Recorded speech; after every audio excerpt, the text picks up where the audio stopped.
No politic here. What's up, everybody? Welcome back to No Politic Here, the best podcast in the world. I'm joined, as always, by my British co-host, apologetically British co-host. But today, we are also honored to be in the presence of the largest female leftist, just regular political streamer, right? I'm adding qualifiers that diminish you when they don't need to be there. Depends. It depends, because Candace Owens used to stream for a short period of time, but she's kind of stopped now. So when she's streaming, leftist. When she's not, just largest political streamer, female. It's quite hard to match her as well. Like, I don't know. I think none of us are really capable of operating on the cognitive plane that she is. I don't think I can do what she does. I don't think I can talk about how Charlie Kirk was part of Professor X's school of gifted children. Have you seen the videos? I happened upon this, across this on stream last night. Have you seen the videos of the people going to the campus to recreate the CCTV footage of Tyler Robinson that they've shown at the trial? No, I haven't seen that. So they're going around and putting up cameras and measuring themselves and putting markers on the wall to see whether there were actually multiple Tyler Robinsons, because they reckon that the height, if you look at the security camera footage, that the height of Tyler Robinson changes throughout. It's certainly an interesting genre, and I feel quite bad for anyone who goes to that university and has to put up with random men just today I'm impersonating Tyler Robinson. Here's why he couldn't have killed Charlie Kirk. Yeah, I only saw the guy who keeps trying to prove that he died because his mic was set to explode. Yeah. Yeah, you know.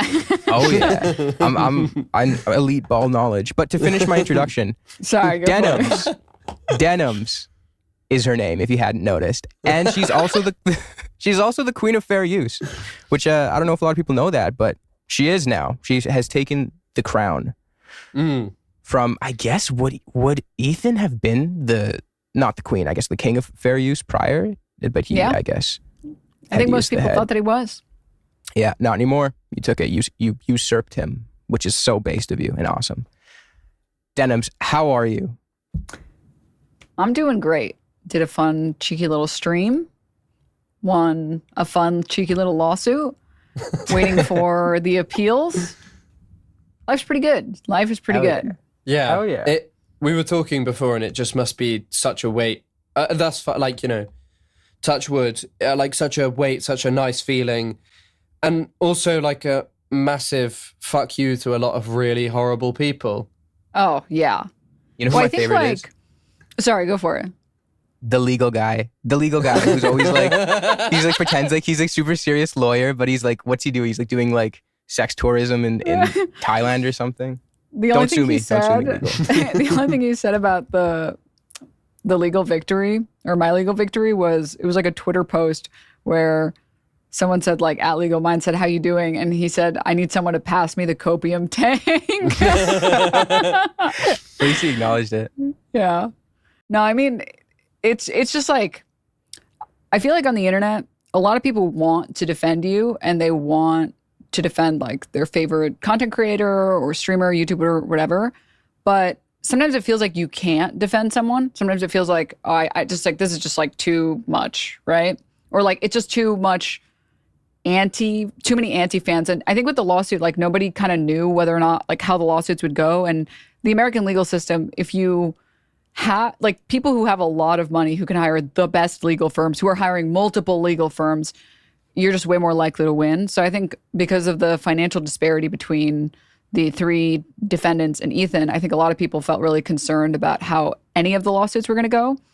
And so I think a lot of people were scared to publicly support, and people felt very comfortable attacking me, Frogan, Casey Tron. And it's been really nice that there's finally something that can silence some of the insane people on the internet. Yeah. And so many of the people now, it's they don't, I feel a lot of the internet doesn't care about any of like the team sports stuff. Like they don't feel necessarily really strong about it, but they just want to side with whoever's like the cool winner. And you see this with like politics, where there are so many like basically apolitical people, and they just side with Trump because they think Trump is the cool one, or they side with like Gavin Newsom because he mogs fucking what's his name, JD Vance or whatever. And I think the internet is like that too. Like people just want the winner. They don't want to side with the loser who gets mogged. They want to side with the winner who mogs. And so it's been cool that like now when people are like coping in replies or in threads or whatever, it's like, yeah, well, whatever, you still lost, bitch. So that's been pretty fun.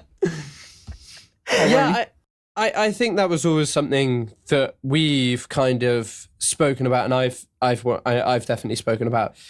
There was the whole thing when it first started of like, oh, was it misogyny why Ethan chose these lawsuits?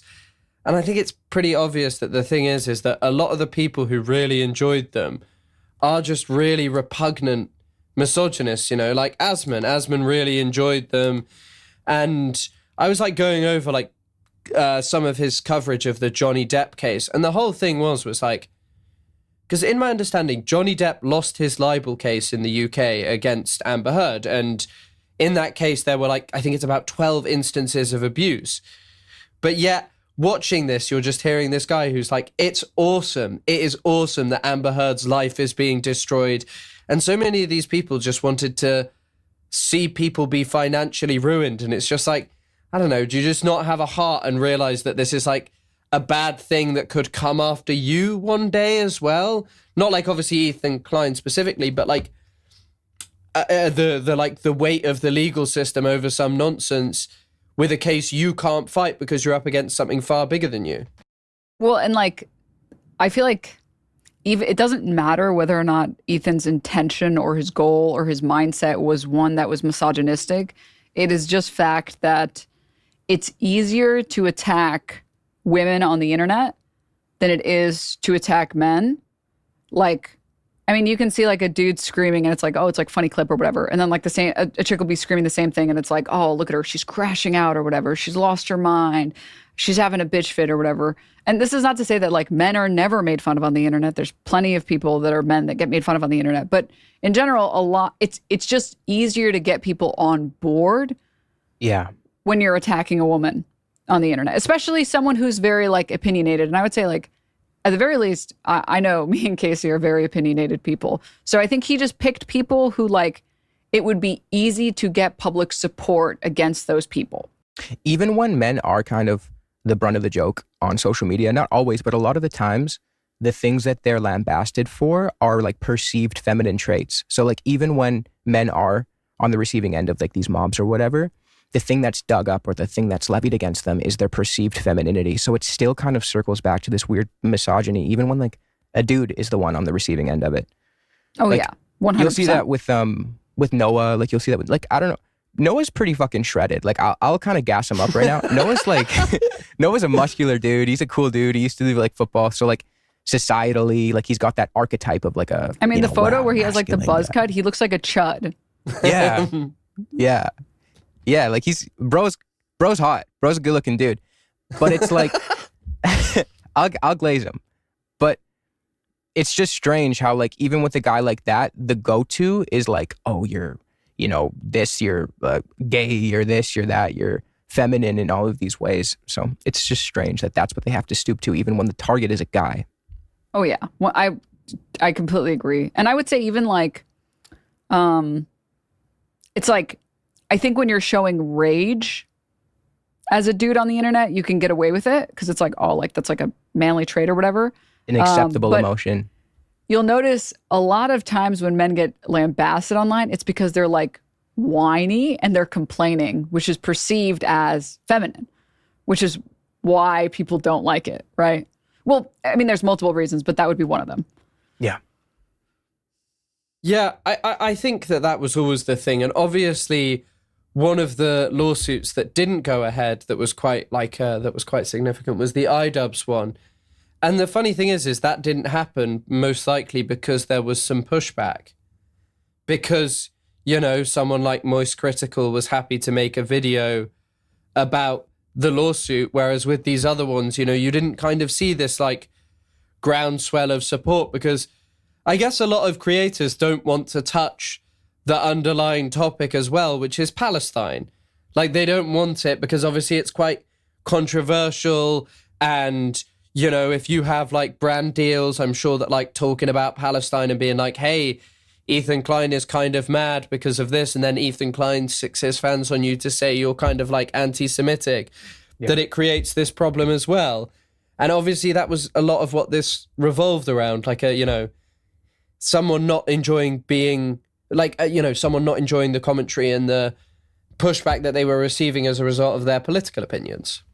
Oh, absolutely. I mean, like, I think it was just kind of like a lose-lose situation for anyone that did want to cover it, where it was like, well, why would I cover this when, like, what, for like the public good? Like, if I cover this, I'm just going to get called anti-Semitic. I'm going to get called like a terrorist supporter. I'm going to get told like, but they went after his family. Do you not care about them going after his family? Meanwhile, like, the videos were copyrighted, or they were registered with the Copyright Office long before like the CPS call. Yeah. So like it doesn't even, like, the timeline doesn't even make sense. But like I think a lot of people just like didn't want that heat because they were like, oh God, like I'm going to support this person and everyone's going to think I'm a loser and everyone's going to think I have no idea what the fuck I'm saying if they lose. Which is why I think it literally took Moist Critical like I had to win my tentative ruling for him to even think about covering it and saying like, hey, like these lawsuits are not justified, actually.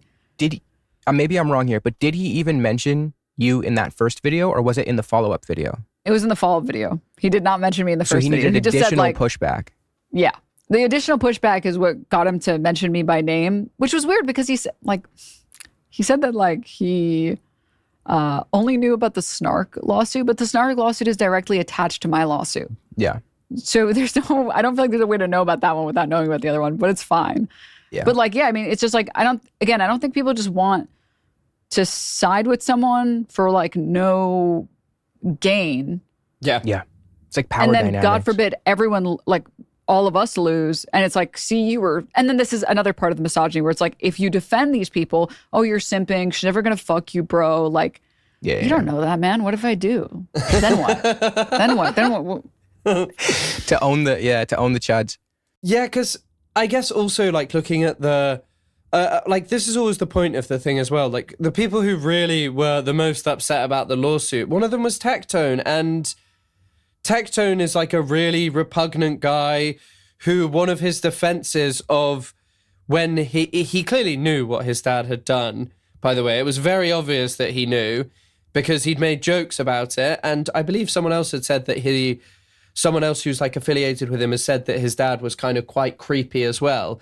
But the first thing he did was like, Hassan went after my dad who has cancer, to make this thing of like people calling you out for something very reasonable, to make everyone to try and use it to make it about family, when the main argument that the vast majority of content creators, of course there are some obviously people who are just anti-Semitic, but the problem that most people had with Ethan Klein was not like, yeah, I hate you because you're Jewish and I want your kids taken away. The problem people had was like this never-ending desire to like just support Israel, basically, to say when it came to Israel, okay, I think that there's some justification for it. And whilst everyone else, like over the last 3 years, there's been quite a change on that. And it's kind of just this thing of using like personal things to try and dismiss it and create this inability for people to want to talk about it because then you're kind of guilty too.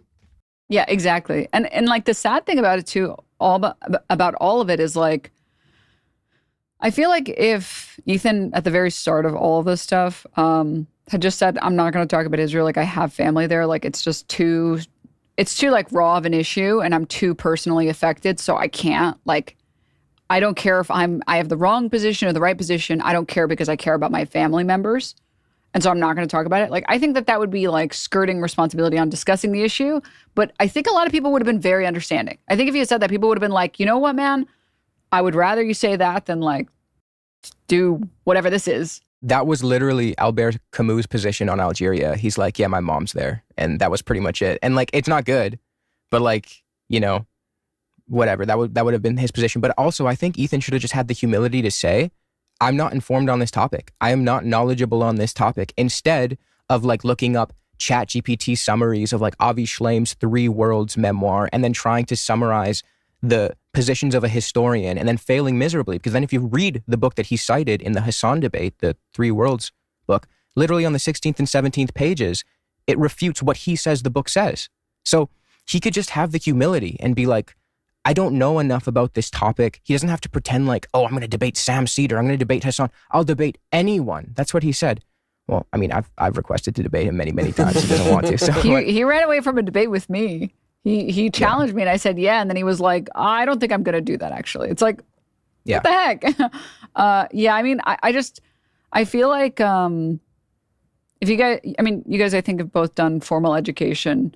He has. I haven't done formal education. Okay, well, from your videos, I would guess that you had the experience of when you take certain college classes or university classes and you have like a really good professor, it gives you an idea of like how little you know, like that there's so much more that you don't know. I've been to college. I just didn't finish it, but yeah. Okay. So yeah, then you had the experience of like, and that's why I feel like higher education is so cool.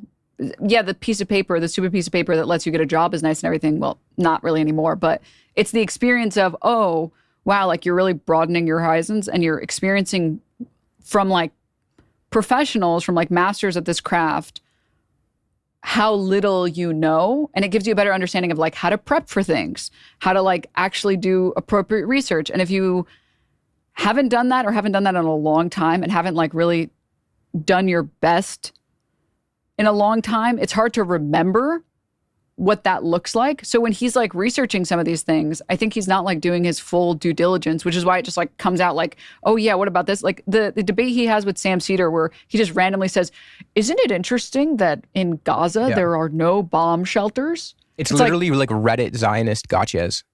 It's like, what? Do you genuinely think Israel would allow Gaza to have bomb shelters? You think they wouldn't immediately call them Hamas tunnel shelters? Like, they also don't allow like any building materials to enter without knowing exactly what it's used for. And like, what? And Sam Cedar's like blown away by the stupidity. He's just like, okay, and what do you want me to do with that information exactly? Yeah, I think as well, this is kind of, it's interesting talking about like university experience and stuff, because I did my undergraduate in Middle Eastern studies, but when I went back to do my master's, I was much more interested in learning about like the Gulf and stuff. And one of the things that I realized quite quickly into like a master's, you know, I read a lot during my undergrad. I don't really know shit about the Gulf. And like it took me, you know, multiple modules with world leading experts who even then are generally only like they understand the Gulf, but their actual expertise lies in one specific country. And that's someone whose entire life has been dedicated to this, where they're probably only going to be the world leading expert in that. And I often think about people who like do streaming, who learn to debate and stuff. And they're like, I want to challenge the like people caring about Palestine with my really thoughtful pieces of specific information about why Israel might actually be awesome. When the truth is this whole region is so much more complex. And if you're like a leftist who wants to learn about it, like it's going to take a long time to actually understand and appreciate the region. But one thing that is general amongst most experts in the Middle East is they don't like Israel. Like some of them may have differing opinions, but most experts in the Middle East will have an appreciation of, I don't know, political theory. And so they'll be like, hi, it's kind of wrong that, you know, there are people being mass slaughtered, but also prior to the mass slaughter, just being oppressed in really mundane and benign ways. Like, you know, imagine your life being defined by like waiting at a checkpoint because some Israeli soldiers say that you have to. Like you have some people, you know, I think Kalandia is the biggest. And if you're just stuck there all day, that's like some people just wait 10 hours to go through a checkpoint because the Israelis decide so. And then you think about like all of this stuff on the internet of someone going like, you know, someone dedicating their platform when realistically they don't know that much about this to being like, I'm actually going to defend Israel. It is kind of unsurprising that there's such a big backlash. Yeah. I mean, I don't remember the documentary name, but it covered specifically, I mean, it covered a lot of things in Israel and in the West Bank, but it covered this one guy in the West Bank where he has like a long set of stairs that lead to his house, which is kind of like a little bit on a hilltop. And they built the checkpoint right outside his door. Crazy. So in order to enter his house, he has to go through the checkpoint. Every time he leaves his house, he has to go through the checkpoint. And most of the time, he can't even have anyone other than like immediate family come over, because it's like, well, what are you doing there? It's like, well, it's a friend. It's like, yeah, well, I don't think you should be allowed to go through that checkpoint. It's like, can you imagine that's your life? Like, you want to invite someone over, and it's like the IDF member says, nope, that guy is not allowed to enter your house because we built the checkpoint right outside of your front door. It's like, yeah. But it's also like these people who kind of dedicate their platforms to finding these little red herrings that they can obfuscate the broader context of the issue. It just kind of speaks to the fact that they're not really interested in the history of the issue. They just kind of want to be able to perform and do a debate and entertain people and accrue a platform, just learning these kind of little quips. But these little quips, when you situate them in the broader context of the actual conflict, aside from the fact that most of the times they're just incorrect and inaccurate, are irrelevant. Like, they don't really matter. Like the bunker buster shit that Ethan was saying to Sam Cedar, if you situate that in the context of an occupation and a settler colonial project that supplanted an indigenous group, is it really relevant? Does it matter? Is that like the focal point that we should be stressing on? I mean, not to shift gears too hard, but I'm assuming you guys saw the Ryan Grimm coverage of Graham Platner. Fucking bad, dude. Like, why are you hyper specific about this one little detail about the political reporting instead of focusing on the actual story? Like, where are your priorities? Like, don't you think that there are more important things than this one tiny detail that doesn't change anything? 100%. And I mean, do you both know that Ryan Grimm is like personal friends with Platner? Like, he knew Platner before. Yeah. Which a bartender?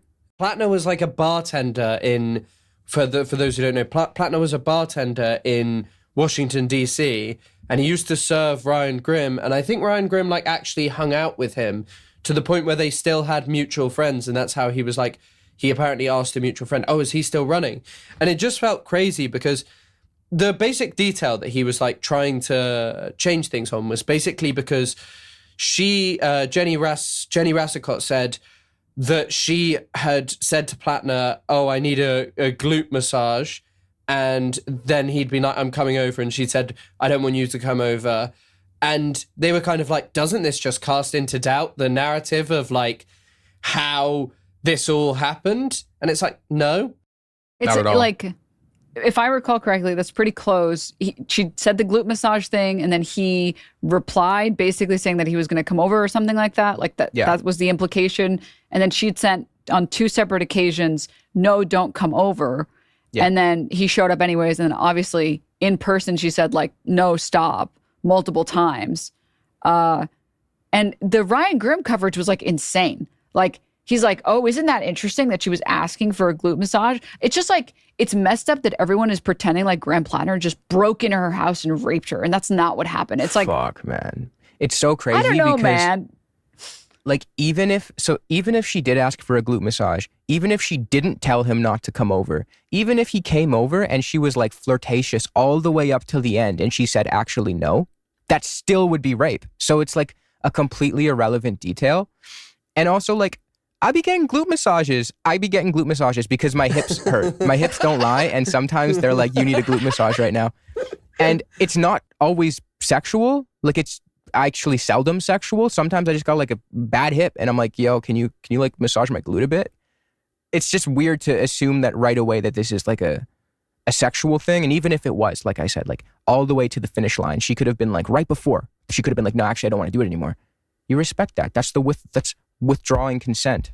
Shit. Sorry. And like, that's the fact that Ryan Grimm chose to hyper focus on this, like, Politico was bad about this reporting. They made this mistake. It's like, first of all, Dropsite News has made plenty of mistakes, okay? And you don't seem to care about that or spend any time talking about those mistakes that Dropsite News has made. But more importantly, again, the detail doesn't matter because it's like, first of all, if you don't trust yourself enough when you're that drunk, then don't. Yeah. then don't go to other people's houses or homes or whatever if you're And that he was drunk. driving. And he was driving, Yeah. which is super irresponsible. Like so many parts of the story are like insane. But then also, again, it's like what she did what she was supposed to, which is say no and told him to stop. Like it's such an unimportant detail that they're spending. They're like, political really should be more responsible about this. And they really should do. It's like, what? Again, it's just like another instance of people refusing to understand the actual context and soloing in on, focusing on this red herring so that they could obfuscate it in their direction. Like, there's no difference between like saying that and saying like, well, did you know that actually Jordan controlled the West Bank up until 67? Who gives a fuck? People were under oppression. It was... Oh, they did like that? I guess the open air prison is okay now. Like, yeah, it's I didn't think about it that way. It's stupid. So true. And I think Spooky Scary Socialist, friend of the podcast, was pointed this out, or he was where I saw it pointed out first. Like, using Dropsite to kind of launder this, although Dropsite have now deleted their posts, that is a choice, and especially what Dropsite is, which is actually pointing out very important inconsistencies generally in media reporting or things that are overlooked in the mainstream media, and using it for a tool like that of just being like, oh, look, there's some kind of doubt. It kind of fits with like this thing of just, you are actually kind of trying to cast doubt, which is what they kept on insisting that they weren't going to do. But they had like a 25-minute segment on it, I think. Yeah. And like, so I have a couple of thoughts. I'm going to try and do my best to put them together. But did you guys see that clip of him talking about how like he's really happy about Platner having motion with progressives because progressives have had like anti-white male sentiment? Did you guys see this clip? Yeah, he's shut it out, man. I actually couldn't believe it. And he's like talking about how this is just like when gay people started like coming out of the closet, and it was like, I like that guy. I actually don't care that he's gay. And then he like tried to use that analogy about white dudes. And he was like, and I think that's how people feel about white dudes now. They're like, oh, I don't mind that guy's a white dude. I like that white dude. It's like, dude, it's about time, man. It's about time. We are the most oppressed minority. It's about time someone understood that.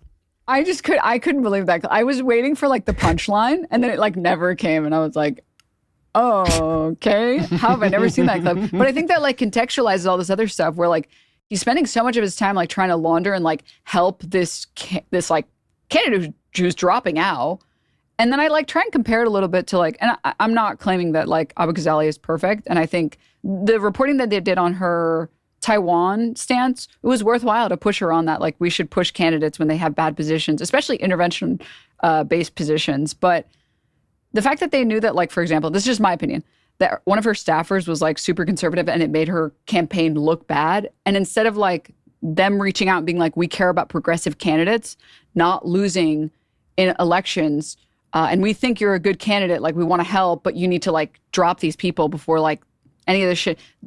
Instead of doing that and like using their platform or using it as an opportunity to help progressive candidates, which is clearly what they've been trying to do with Platner for so long, they just like completely dunked on her for this staffer who she dropped. I think it was more than a staffer. It was like a coordinator or something.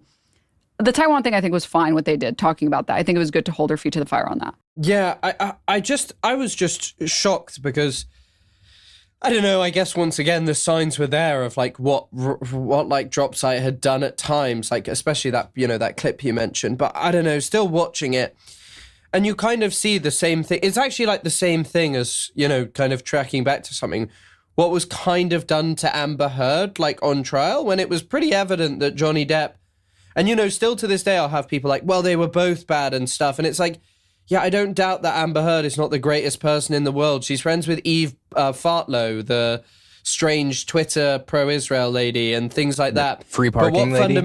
The free parking We're tired. lady.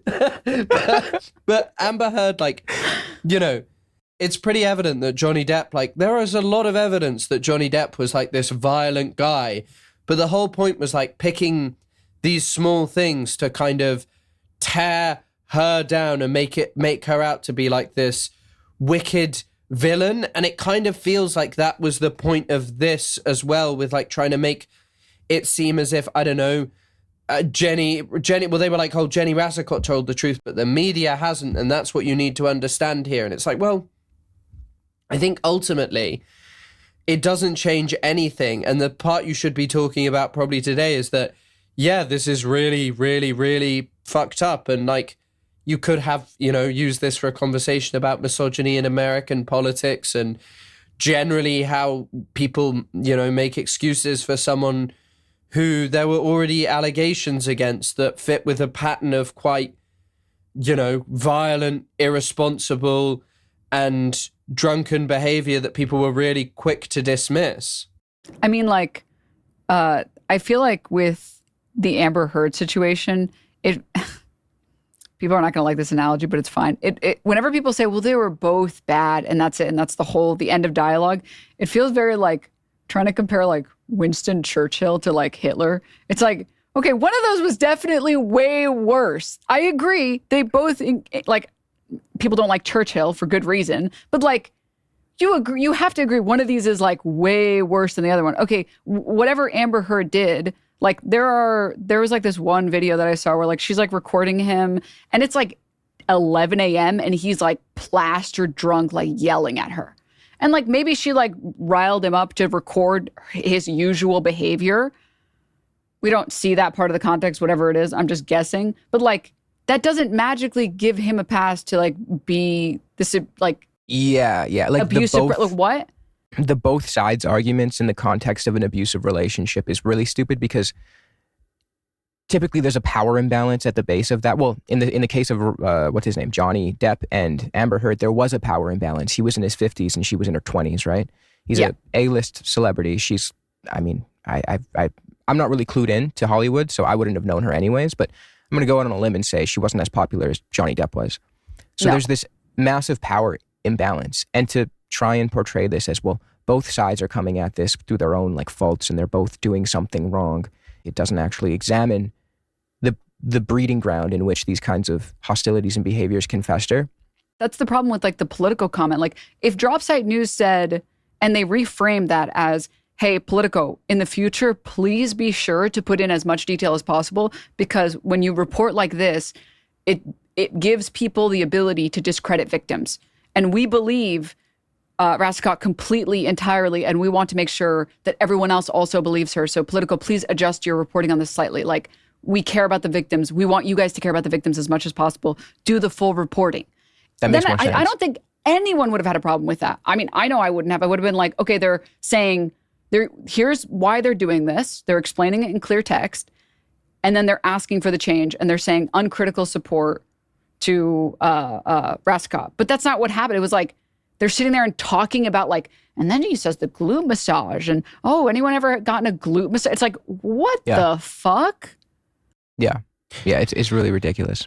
Yeah, I it's so interesting because I guess the funny thing is that's like a perfect way to reframe how you could have still ran this story and have been like, yeah, actually, you can reframe this as the reporting is irresponsible and this is how denial like starts up around these things. But that was not mentioned in the thing of like, oh, this is what could happen. And I think someone in my stream commented this as well, but obviously like in the UK the conviction rate of rape is something like, it's really low. I think it's under 5%. I'll go for 5% max because I don't know the exact number, but either way that number is awful. And part of the reason is because when it comes to a jury trial, people will pick up on like this one small detail and be like, well, that's enough not to believe that, there may have been some confusion and crossed wires. And you kind of see it happening there, like of like, oh, well, he'd got this message, so he went over.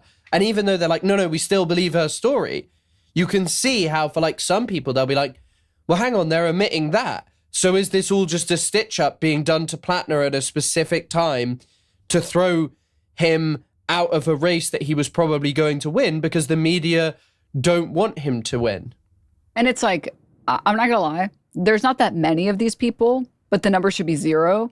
Like I see like people with like at least one instance, someone like a Palestine flag in their bio telling me that like women shouldn't be allowed to get away with false rape accusations. And it's like, Crazy. you've like lost a plot completely. Like you're totally like fucked. Because in my opinion, the fact that they were able to corroborate these like messages with other people, it's like, wait, what exactly is the strategy? I don't know how much you guys read about Rassicot and how Politico was able to like fact check this stuff, but she had been talking to someone who was speaking to Graham Platner long before he had a public like campaign. And she was telling them like, hey, like, I just want you to know Platner does not respect, people's boundaries, and he doesn't listen when drunk. Like, I'm sorry, she planted that seed in 2023 because she thought that there was a possibility that he would run. Like, yeah, I mean, that's insane. It is insane. And I mean, there's a few things I want to kind of touch on here. I don't know if you guys saw Anna Kasparian, just to piggyback off this, where she said, well, if I was raped like that, I would have called the police or whatever. And just to kind of piggyback off what Chris said, there is a very large chance that they wouldn't have taken that seriously. Like, there are states in the US with rape kits that just expire. They don't go tested because it's not something that is taken seriously.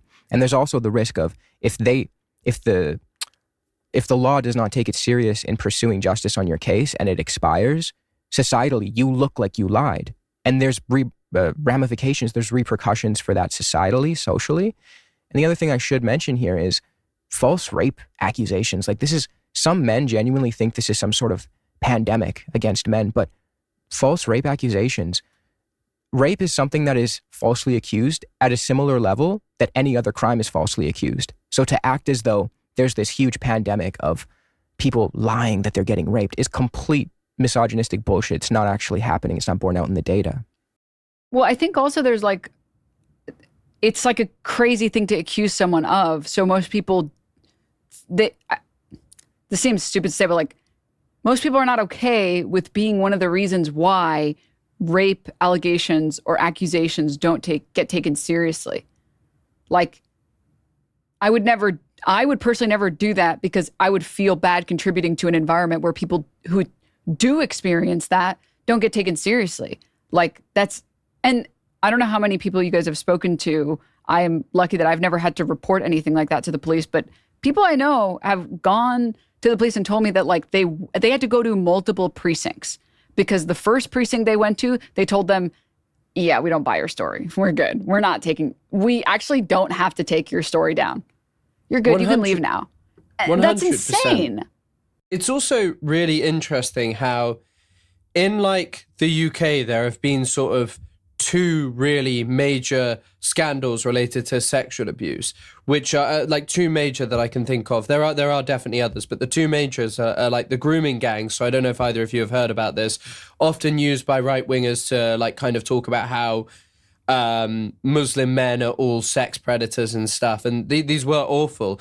But one of the major things is like most of the girls targeted were young girls in care who were just not believed, who were kind of just ignored, who quite often the police were just like, well, you're problematic, you've got mental health issues, you're in some kind of supported living situation because you can't your life is not very stable. So they kind of just ignored them. And this stuff went on and on and on. And the other one is, I'm sure you're both familiar with, Jimmy Savile. Jimmy Savile was like he's perhaps, do you know who Jimmy Savile is, Denims? You ever heard of him? I don't think so. Jimmy Savile was a radio DJ and like one of the most famous people in the UK, real like national treasure, and he perpetrated abuse of hundreds upon hundreds of children. And very often all of these people said that what he'd do is he'd go, I'm Jimmy Savile, I'm famous, the police are going to do nothing about this, you're some child, nothing will happen, you can go and report it. And actually multiple people did report it during his lifetime. Nothing ever came of it because of who he was and the power he had. And the fact that, quite a lot of the girls he targeted were actually, one example of the girls he targeted was this girls' school that was for girls who'd been kicked out of mainstream school who had like problems, like problems in their life. And he would always say to them specifically, who is going to believe you? And it's like this whole thing of just, the police probably aren't going to believe you. And so when you're sat there and you're like, well, I would have gone to the police, it's quite odd to say to another woman when you should probably quite clearly know that there's this whole stigma around this kind of stuff anyway. And like, that's not even talking about the emotional exhaustion that you have to go through to do this, right? Like, I have one friend in my life who was assaulted at like a gym, and she had to go to court. First of all, she had to file it, and then she had to go to court for like years to get any punishment against this guy. And he got like unwanted like misconduct because it was like the state of Texas, even though this guy, he was working at the gym, and he like went into like the women's shower and like Crazy. assaulted her. And she's like, this guy should be like on like a predator list. This guy is like, this is the person that's actually going into like women's bathrooms or whatever. And he just gets like a misdemeanor, like the lightest penalty of like, oh, that was unwanted contact. But, you know, it'll be clear in your record for a little bit, after a little bit. It's like, that's insane. Can you imagine you go to court for years and you have to like tell however many number of judges and lawyers and pay for these fees to talk about like your experience over and over and over again. So you don't even get to like move on, and it's all still fresh and all still raw, and you can't get any details wrong because then you're like, well, suddenly you're recounting this part of the story. And then also that basically nothing happens to the person that perpetrated this. It's like it's such an emotional burden, and it's this journey of fucking paperwork and stress. And I mean, I just looked it up as you guys were talking. Like the federal government spent $1.3 billion in 2011 to clear the backlog of untested rape kits. And as of 2022, there's still dozens of thousands of untested rape kits. So it means people are telling the law enforcement that they're getting raped, they're doing the rape kits, and just nobody takes it serious. They just let that expire. They just let it sit in the backlog. So it makes sense why people are scared to go forward, because there's this huge waiting period between when you say, hey, I just got raped, and people actually fucking take it seriously and start investigating, where you're open to all of this societal pressure and all of these people saying, oh, you're lying this, you're trying to get money here, you're blah, blah, blah.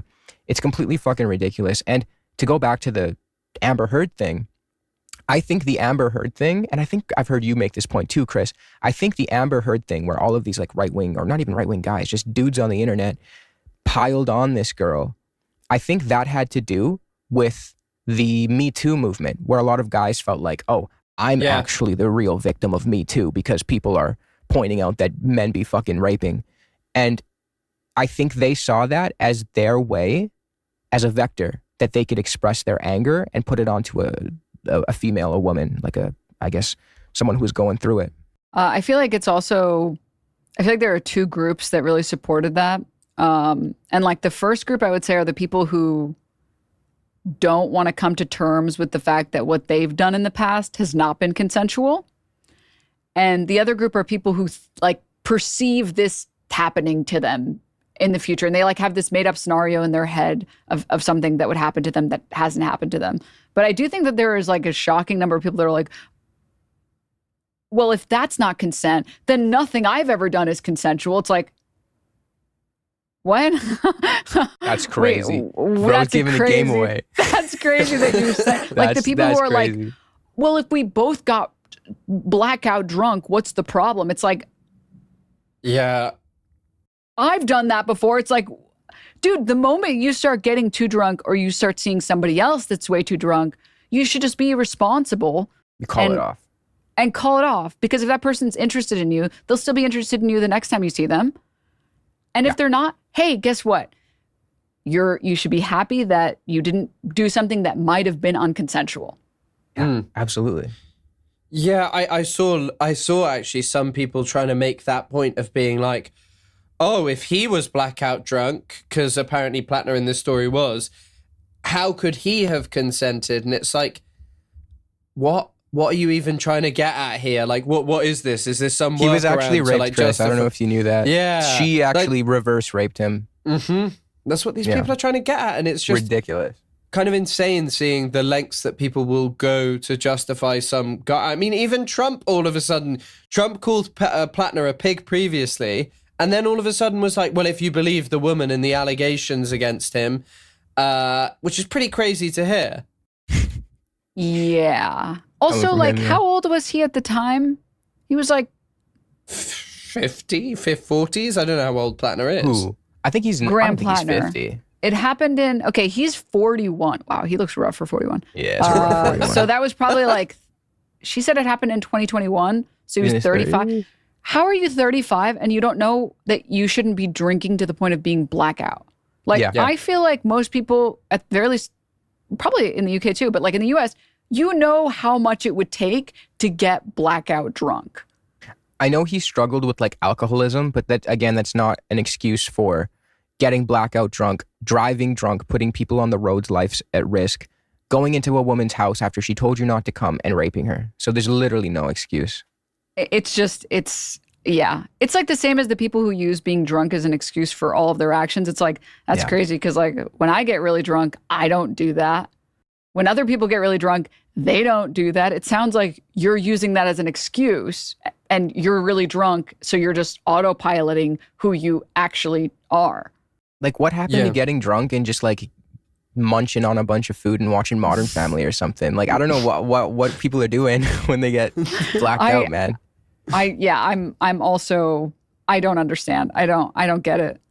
Yeah, Well, weird. one of the other things, I guess, that's like also been related to sort of denial around this, and something that I think bears mentioning is, it's pretty evident that this lady that Jenny Resicott did have quite complex feelings towards Platner, which is not something that's like out of the ordinary for people who are abused by someone that they know.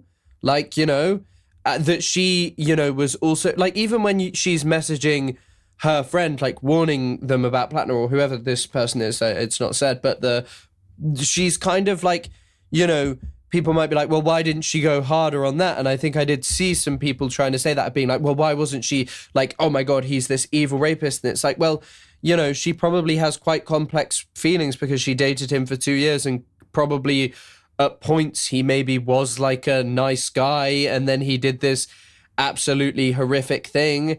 And, it's like, and all of the like trauma associated with coming forward, you create like this thing of, it's not really that surprising as to how like a situation like this emerges, and the fact that people want to cast doubt on it is crazy.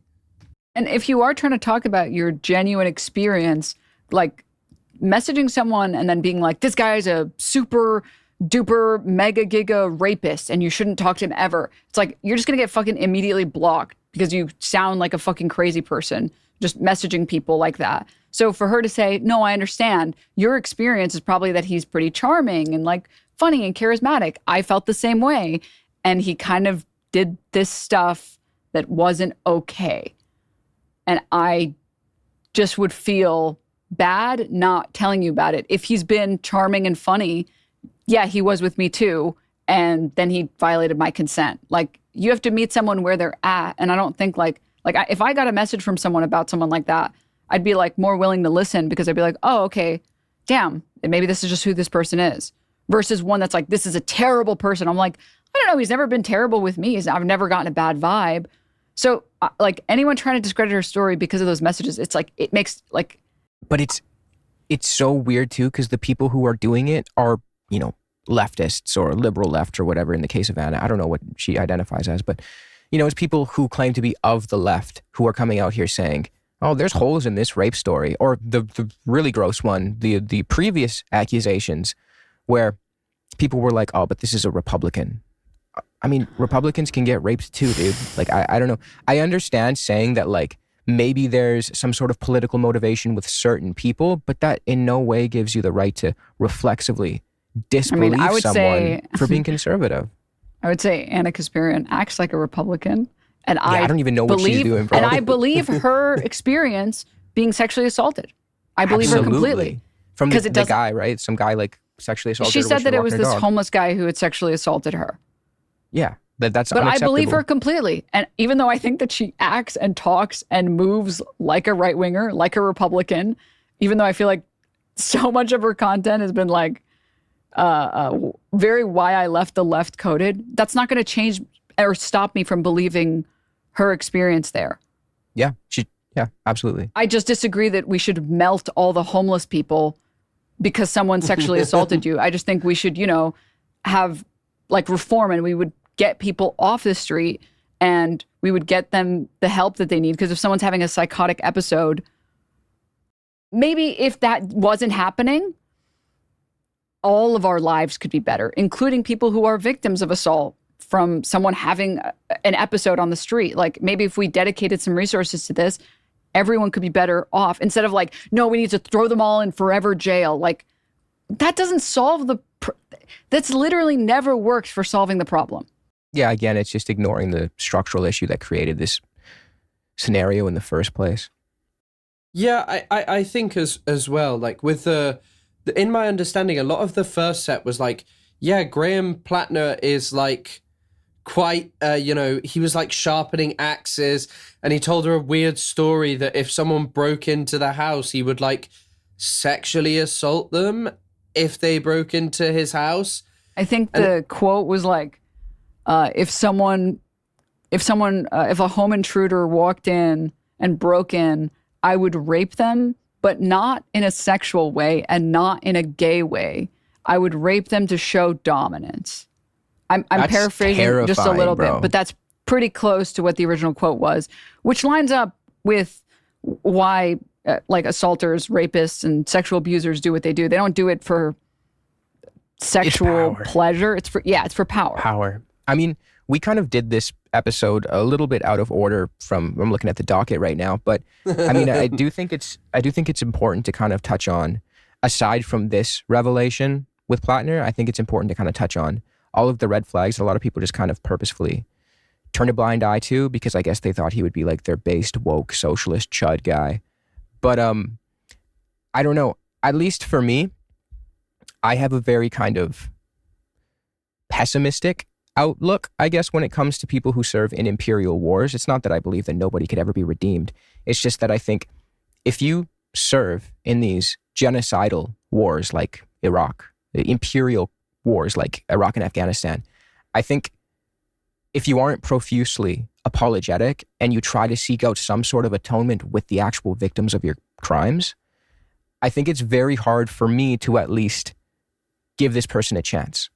That's not to say that like, oh, just an apology is enough, and then, oh, this guy's going to be our thought leader and he's going to run the party. That's crazy. We could chill it out a bit. But I do think people can be redeemed, but they have to show that they're willing to atone for what they did wrong.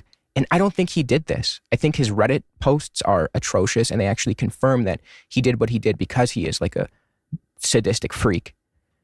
And his platform, to this day, if you go on his website, well, when he was still in the race, it called for better benefits for veterans, for more perks for veterans. He was utilizing his veteran status to propel his campaign, as opposed to distancing himself completely from it. Howard Zinn is a good example. This guy didn't really serve in an imperial war. He served in World War II. But he was a bomber, I think, over France in the closing of the war.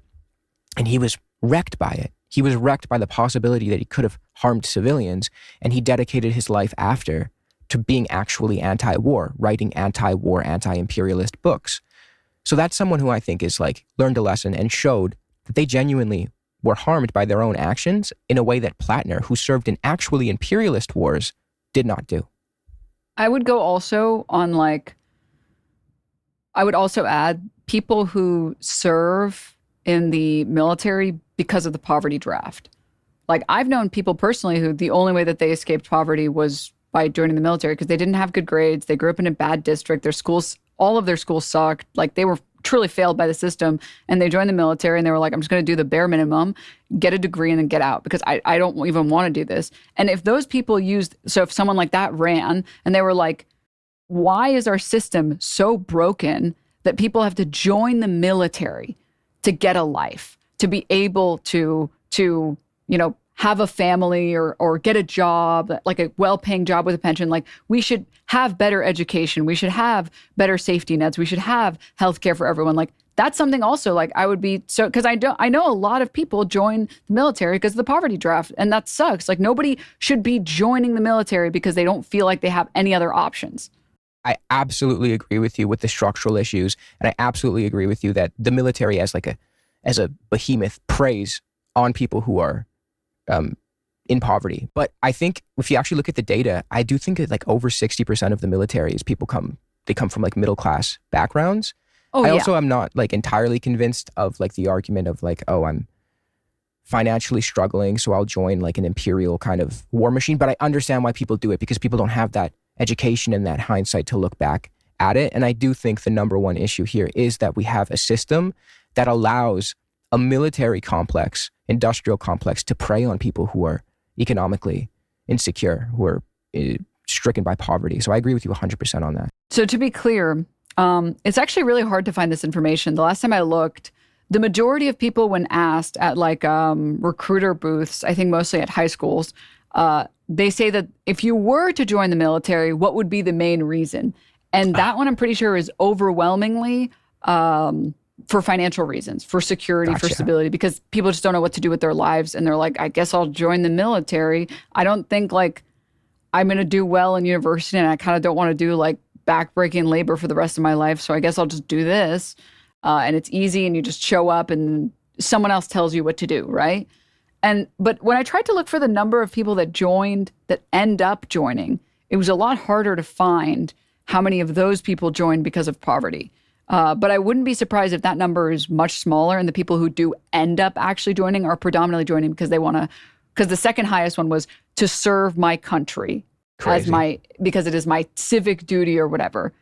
And I'm pretty sure the number of people, I saw like one, but it wasn't a very good research paper that like showed the majority of people that joined was because of that. But if there are any, even if you're a candidate who joined because you were like, you had misguided ideas about serving your country, if you're going to spin that in any way, shouldn't you spin it to improve poor people's lives, to improve the people who put in their whole, like, they put in their blood, sweat, and tears into this country, into these roads, into services that everybody else gets to enjoy. And then what do they get for it? Like nothing. They get like debt. They get medical debt. They can't pay for their house if they ever get a house. Like, shouldn't we use that if you're going to use your service for something? Because I understand the optics is like, look, people love veterans in America, right? And I want to appeal to right wingers and everything. You can do that in a way that isn't, I love the military. Yay. Absolutely. Like, I think you can use the perceived honor of fighting in the military to be like, hey, actually, this isn't all that it's made out to be. These are the victims of these crimes that are not really, their stories aren't really told in the West. And this is what we're actually championing when we get all, jingoistic and proud of our military. Which I think was a problem with Platner, because not only did he do this multiple times, not only was there not even any semblance of an argument of, well, he did it because, he was of his financial situation, but he also later on would say at points, this is not the freedom that I fought for in Iraq. Right. And which is a crazy thing to say, because I think that there has clearly been no reflection on this. And I've always said, like, some people, when they're like, oh, obviously the worst thing is what he actually did. And I'm like, yes, I'm aware of that. But the Reddit posts for me were always the thing that was like, this is like, how can we seek to redeem someone who 5 or 6 years ago was posting on Reddit, I love killing people is awesome? Because, like, I'm sorry, but like, if you're posting that and you're willing to put that out into the world, it's pretty evident because you have some kind of pride in what you've done, and like you got some joy from participating in tearing apart other people's country, like it's just kind of like, I don't know, it's just like, it was always very tough for me. Like, I always found it very tough, this whole like situation, because I couldn't really understand why people really wanted to say like, yeah, he's awesome. Like, look, if people were like, look, Platner's spending his time like teaching people how to defend themselves, like leftists how to defend themselves, or he's spending his time like advocating for everyone of like, never join the military no matter what, like just do not do it, fine, like, and if he was respectful of the fact of like, yeah, I did awful things, I'd be like, okay, fine. But that was not what he was doing. He wanted to become a politician as this kind of unrepentant figure of like just joy in killing people in less fortunate situations than him. Did you see the other post he had where he was like, yeah, if I could extend my service or whatever, he would serve in Nicaragua and Haiti and the Philippines and Central America in the 80s. He said he wanted to fight against indigenous people in America. Yeah. He's like, I didn't kill enough brown people. It's crazy because, like, for those who are familiar with, like, just let's say stick to Central America because that's where I'm a lot more familiar. That's ridiculous. The invasions of Nicaragua, of Haiti, even if he said the Philippines too, I can't remember. The colonization of the Philippines that killed 1 million Filipinos. These are not defensive wars for freedom in any regard. And it also kind of shows that he's familiar enough with history to probably be able to decipher that he had a fucking Nazi tattoo on. Yeah, I'm sorry. That's another thing that's been always insane since day one. The people being like, I think it was an accidental Nazi tattoo and he didn't know. It's like, I talked about it a little bit on stream, but I kind of, when I first heard about Graham Platner and I heard about this Nazi tattoo, I was like, oh, like maybe he had one of those like the less used ones that people don't necessarily immediately know about, like one of the like the rune ones, or even like maybe one of the weird black sun variations. And I was like, well, let's see the tattoo, right? Because like if you have like a sleeve of tattoos and you just like have I don't know if you guys have tattoos or not, but Couple. I can't tell you all of them. Okay, but No, I have it's some not a friends Nazi who have tattoo, like, I swear. I made that sound like it was. I can't tell you any of them, but I made in this trust context, me. I'm so sorry. That made it sound like I have a Nazi tattoo. So people that I know who have tattoos, they'll have like a full sleeve of like a bunch of tiny little random ones. And sometimes they just go to their tattoo artist and they're like, hey, can you pick anything? You know what? It doesn't have to have a meaning. Throw something fun on me. And that's just what they do. And if you went like, I was like, maybe he has like a sleeve and it's a bunch of tattoos and one of them's like a rune. I was like, maybe that's what it is. And it's like this giant tattoo on his tit that's like and it's the only thing that he has. It's like, I think he has like one other tiny one here and that's it. It's like, Yeah. And it's not an obscure Nazi symbol at all. no, it is. It's not. And it's like, it's huge. Yeah.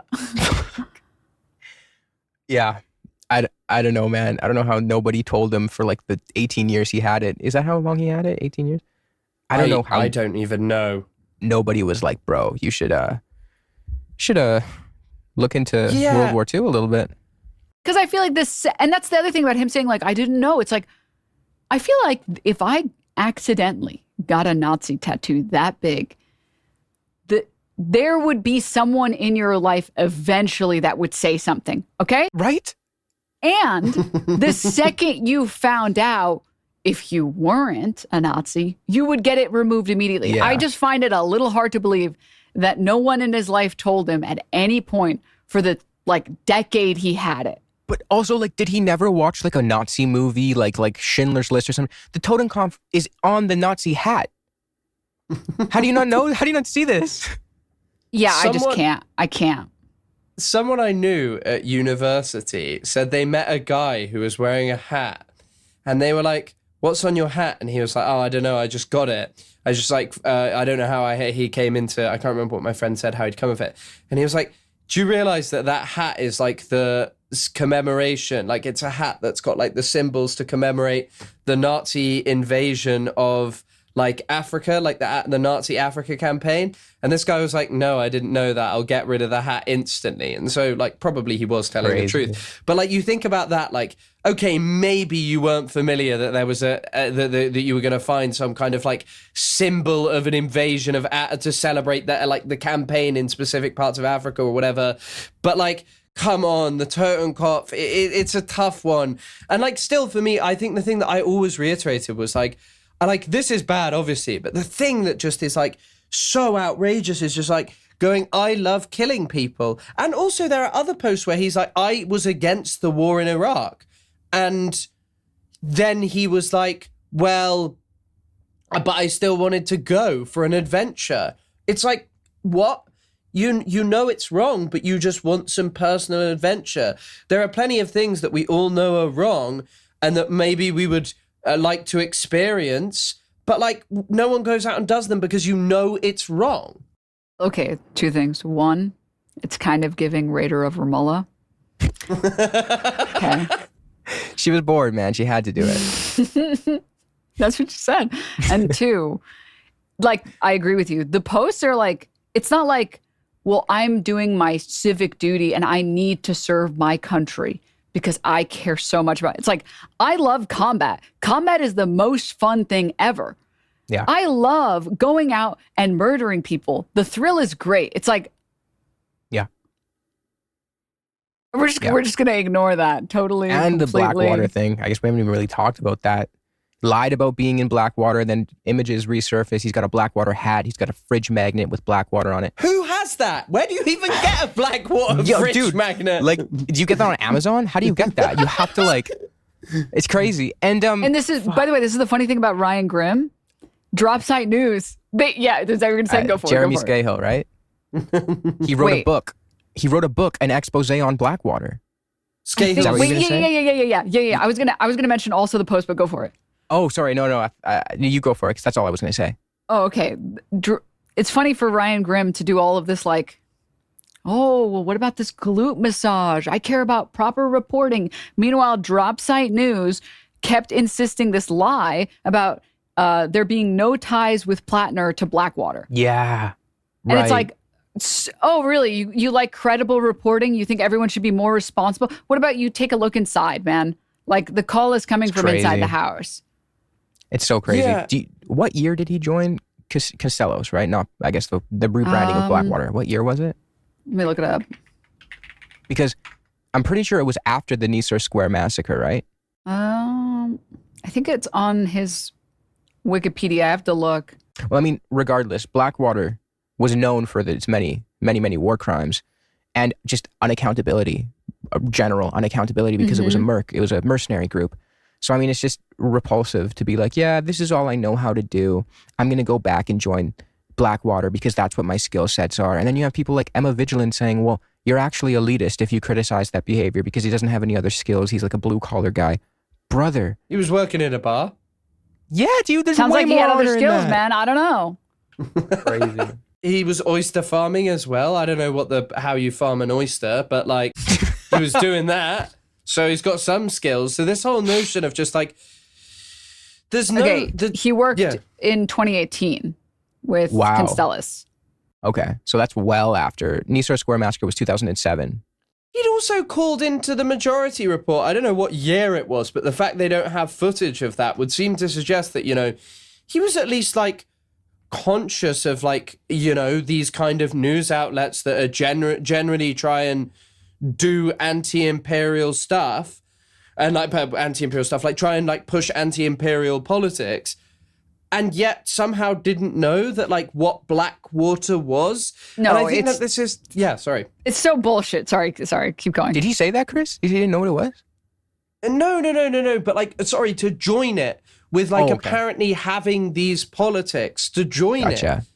And I'm sorry, if you're against the war in Iraq, and let's say you bought into this notion of freedom, like, okay, how on earth do you think that that's what Blackwater is doing?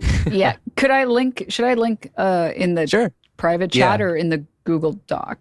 You could do it in either one works. You could do it in the chat, if you guys want to look, this one is like pretty good. This is the original post that I had seen. Also, I really have to pee real fast. No problem. Well, I knew you would. You know me. You know my bladder more than I do, bro. I think it is actually worth noting what Denims has just sent, that Platner says his 6 months in Afghanistan in 2018 as a State Department security contractor revealed how America's wars had become a corporate money grab. He clarified he never worked for Eric Prince's Blackwater, but for a hedge fund owned successor that inherited its State Department contractors. They used guys like me with these backgrounds to meet the contract requirements so they could pay us bare minimum and walk away with the balance. So that was from Dropsite reporting on what Platner had said on October 31st, 2025. And then there's like an image of an article with him wearing a Blackwater hat, smiling. It's crazy. That's like me saying I don't work for Google, I work for YouTube. And then you got like but then you have a Google hat. And then I have a Google hat. I actually love Google. I have a Google tattoo. I mean, the thing for me is like, just ignoring everything else, would you really want someone who is so dumb that it took them until 2018 and participating 4 different times in American wars to realize that Yeah, American wars are kind of a money grab, and that's all they're about, like plundering, and they're quite incoherent in that most people don't really know what they're dying for or what they're doing it for. And like in 2018, Yeah. like he was 32, 33 or something. It's like, I could almost understand if he's like 20 and taking a gig with Blackwater and it's taken him a second. Then he's 30 and he's like, whoa, what the fuck was I thinking? Okay. But it's like, he's 30 something and he's doing this. It's like, what exactly is the excuse? I want to know. Yeah. And then he continues to put forth a platform that specifically tries to accrue better perks for the imperial war machine that he loved participating in. There is a question, obviously, there is like a question raised about what do you do if you were like an electoralist and that's the route you want to take, and there's like a progressive guy like Platner, and he's like full of red flags. He's very likely a psychopath, and then the other person running against him is like Susan Collins. I understand that lesser evilism argument. People make it all the time. It's not something I personally abide by, because I just think electoralism, there's a lot of futility in it. I don't think it's completely useless, but that's a larger conversation for right now. But doesn't it kind of seem like the appropriate course of action there, if you're dead set on participating in this electoralism, don't you think it would just be better to kind of like treat the race like, okay, it's happening, but I'm not going to be enthusiastic about the guy? Like Kyle Kalinske. And when I criticize people, I don't do it from a place that I hate these people or anything like that. I criticize them because I want the space to learn and become better. But Kyle Kalinske out here saying like, yeah, he could shove a pineapple up my fucking dick hole and nut on a cracker and all this shit. And I'm like, dude, and then I would crawl through glass to vote for him. Brother, you don't have to do all that. You could just be like, maybe I think he's better than the other person, and then kind of just dip off. Like, you don't have to be super enthusiastic. Especially in like a time when we have so many great candidates that you could cover, that you could support. Like, yeah. I'm sorry, every single video that was made about Mamdani, free clicks, great advertising for progressives, none of it's bad. Go all in. He has no red flags that at least that I've seen. Or even Abdullah Sayed, go all in. Like, if you want to support a candidate, it's not like there is a shortage right now, like a complete shortage of progressive candidates. We're actually really lucky. We have a lot of progressive candidates right now. So why focus in on like one of the ones that doesn't look that good? Like, again, I'm pretty detached from this conversation just because I'm Canadian. So it's like, I can't say I'm constantly looking at like American electoral politics, but I keep my ear to it. I try and stay as informed as possible. Abdullah Sayed, he seems like, from all I know, seems like a very nice guy, a very chill dude. But the Platner stuff, if I was like in Maine or something and I really wanted him to fucking join for some reason because I had faith in his like political platform, I would not be advertising myself as like a fan of his or calling him like the GOAT or saying I would crawl through glass to vote for him. It's unnecessary.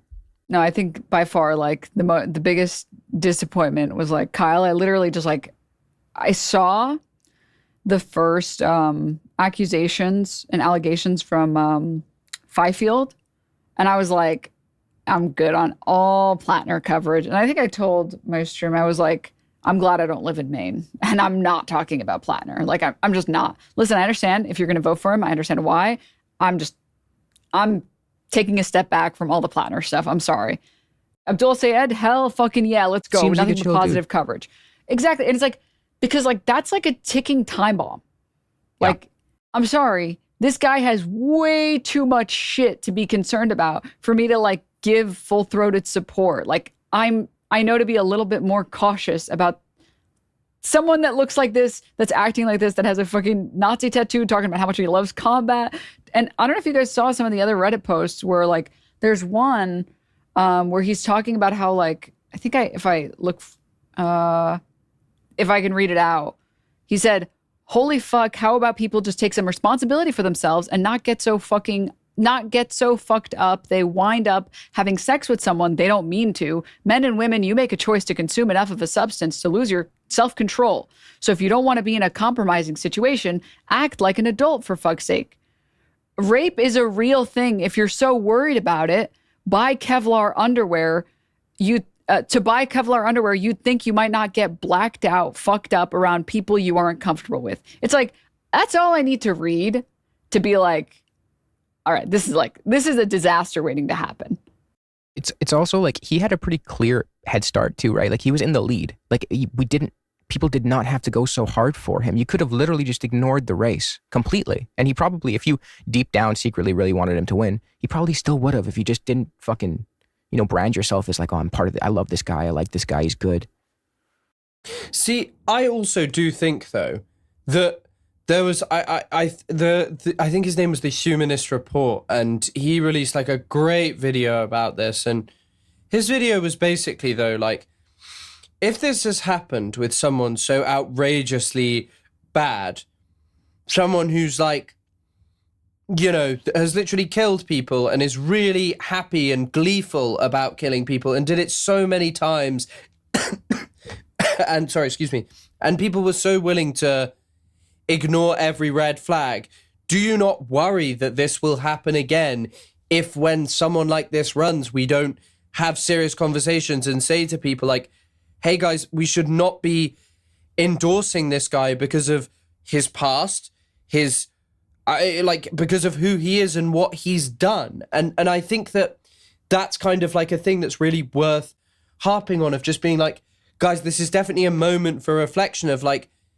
people weren't just like, of course there are differing opinions on electoralism, but people weren't just doing this because they're like, I want to be more woke than you, and because, like, I think every veteran is worthy of death or anything. They were doing this from a position, even if people have that position, by the way, they were doing this from a position of like, this guy is like an unrepentant murderer. Like, I know it's like, oh, it's killing during a war, it's not murder, but like, I don't know, I feel like if you're getting that much enjoyment from it, it's something different. It stands for this thing of like, this guy was just bad and rotten to the core, and people made a choice to like portray him as not that. And I think that that's tough. And if it's about like listening to people who are speaking out against him, no doubt a lot of the people speaking out against him were Middle Eastern, were specifically Iraqis as well, who are like, hey guys, the Iraq war was not that long ago. And like, how can you expect me to just have sympathy for, or like understand where you're coming from when this guy is like a gleeful mass murderer in my country? Yeah, I think like the thing that was insane is when people were ringing the original alarm bells and they were saying like, hey, this is not someone that I think I can support. This is not someone that we should necessarily be supporting. There wasn't even an attempt to say, okay, well, what other candidates are there? Like, maybe this is a good time to reflect and pick out a different candidate. Like, there's this not quite like sunk cost fallacy, but like, oh, well, it's too late now. We can't. Very like climate change. Yeah. It's like, no, well, we can't. That's it. It's over. Like that's it. We're too close. Yeah. And it's just like, wait, what is this like acceptance? Like, there's still plenty of time before the election. We could easily push a candidate, especially one that had good messaging. Like, I remember when I first saw the first appearance that I saw of Mamdani on Mehdi's broadcast, I was like, who is this guy? Like, this guy is too who omega lol. Like, I don't think he can win. He doesn't have enough presence. Like, nobody knows who he is. Whether or not I like him, it doesn't matter. People don't know who he is. And then like within a year, he went from someone who no one knew. He had like polling at like 0.2% of the vote or something. It was something unbelievably low, to winning. Like, we have enough time. Shouldn't we at least try? Yeah, and also like you'll hear often people say that there's a lot of red flags about Platner, but for me, these were not red flags; these were red lines. And I think as principled anti-imperialists and leftists, you need to be firm on these red lines, because say he did win and say he unseats Collins or whatever. I think he's lying about withholding aid to Israel. I don't believe that he's actually going to go through with this platform, because he's proven to not really be, I guess, functioning properly when it comes to making good decisions. If you're going to fight in these imperial wars all of these times, I'm very skeptical about your ability to make decisions.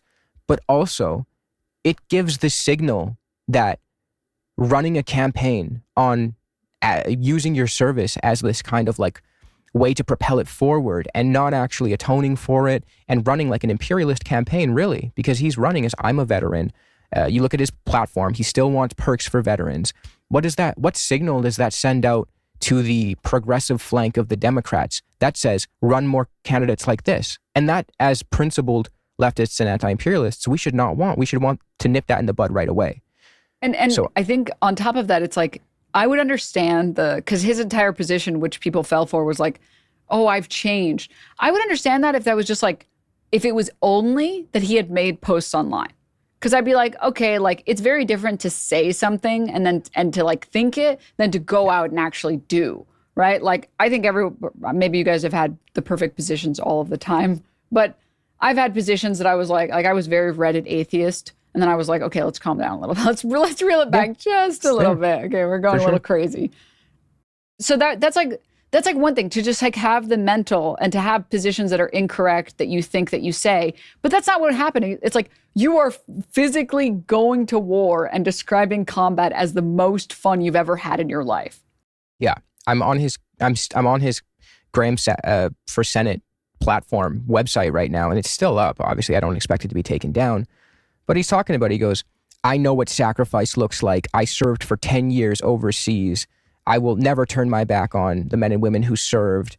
Like, this country owes you a lifetime of respect and support. And then he goes on to want better benefits for this. So this is not a guy who sees what he did as a gear in an imperialist machine at all. He's actually using it to propel his campaign and acquire more benefits for people like him. So it's not an anti-imperialist campaign at all. And it's strange for people who are who fancy themselves anti-imperialist and principled to be enthusiastically supporting this. And like growing up in the United States, you're like constantly bombarded with like pro-military, pro-America.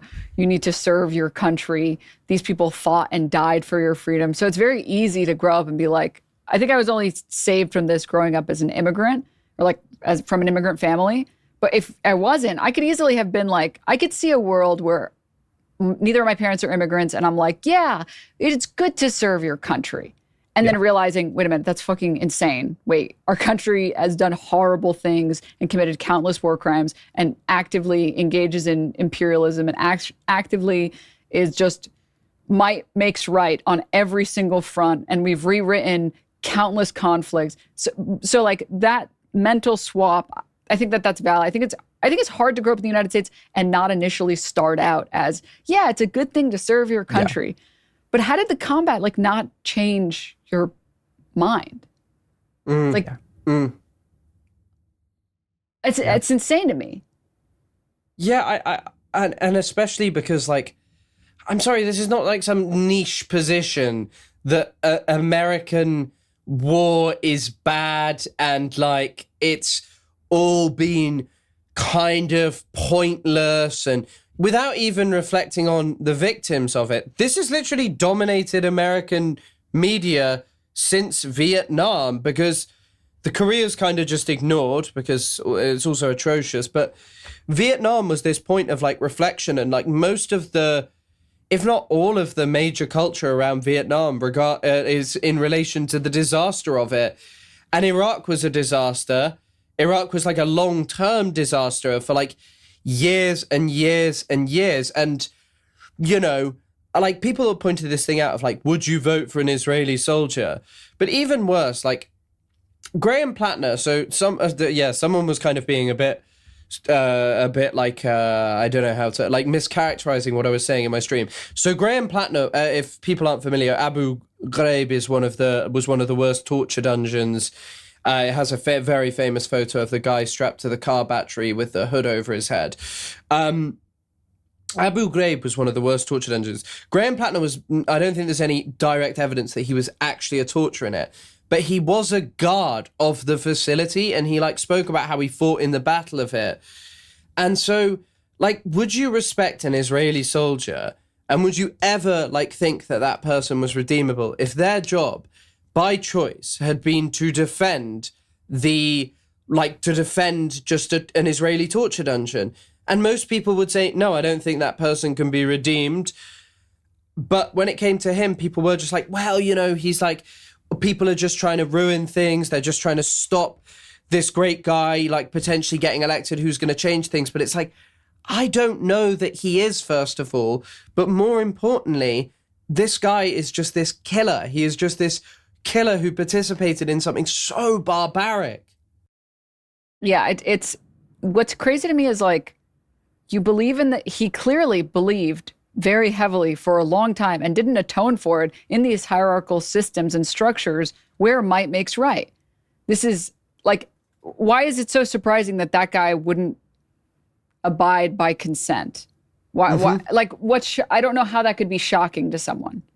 Well, wait, one of the things that people have been saying, and I don't think this is like, the last few days I've kind of been like, okay, yeah, sure, it's, you know, no one, no one could have said 100%. Like, you can guess because of him being this irresponsible, clearly violent guy who's proud of his violence that, you know, perhaps he's not a great guy when it comes to his time around, like, other human beings. However, one thing you could say regarding knowing that he might have done something like this or would have done something like this is that specific Reddit post you're talking about of, like, him talking about, like, kind of having some quite iffy views around consent already. That existed. And people called that out. And there was kind of this desire to be like, well, he can do anything. And I think it's kind of like the problem of politics and how we understand it, right? People don't love Trump in spite of the scandals. They love him because of the scandals. And the worrying thing also about this is, like, are people starting, and already this probably does exist, but, like, are people too willing to love politicians because of the scandals? Like someone like Platner, who's just like this average everyday guy, you know, like trying to ignoring the services here. He's just this average, like, normal speaking guy. Sure, he's said some, like, done some bad things in the past, but, like, oh, you know, he's changed now. Okay, that can happen. People change their political opinions, you know, as you were saying, like, no one is perfect. No one is even perfect in the here and now when they're more educated. However, if you actually gave a full account, if you were someone talking about this and you were like, yeah, he's posted about loving killing. It's not just some dodgy Reddit post. He's posted, like, weird stuff around consent. He's also served as a Blackwater mercenary, like, years after he chose to go to the Iraq War, even knowing it was wrong. If you put those fully in front of people and you're willing to say, like, yeah, I'm happy to defend this, I don't think anyone would. Because I think that's also the thing, if it's just been this decision of, like, hiding them and just being like, yeah, he's got some scandals, but everyone's against him. But I don't think that these were just, like, minor scandals. I think if people dug into them, you could see, fuck, this is so bad. They're red lines. They really are red lines. Yeah, I do wonder if there's, like, this, if there was, like, a Trumpification of politics for some people on the progressive side, where they were like, well, if you guys want an uncancelable person to run, then we want an uncancelable person to run. But it's like, yeah, but we're not those guys. Yeah. Yeah. You're just That's stupid. kind of the whole point.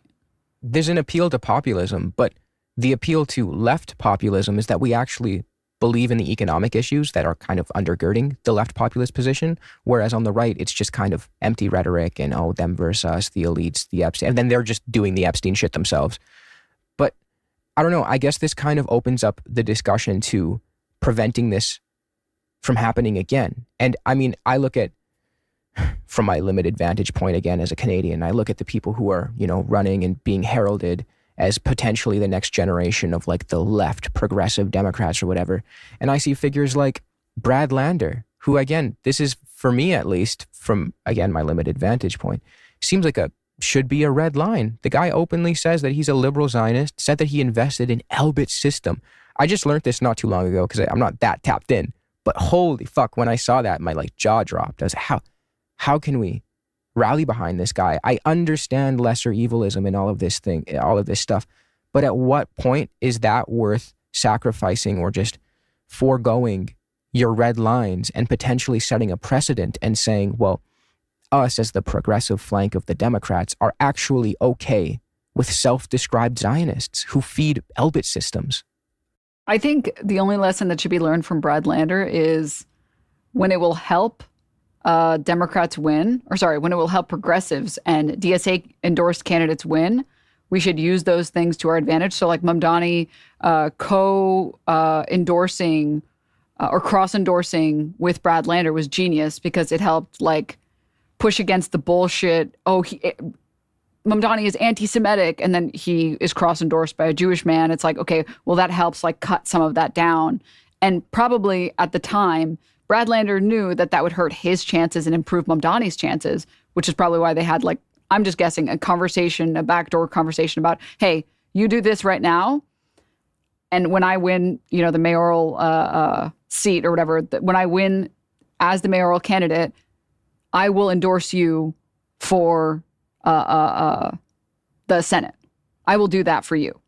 Right. And so that was probably his trade-off. And I think we can learn from that, where it's like, hey, if it'll give us progressive wins, we can use liberals for that purpose, especially to get rid of conservatives. But I don't think when those people eventually do run, like the Brad Landers, like I think we've already done the song and dance of embracing vote blue no matter who. Like that hasn't worked.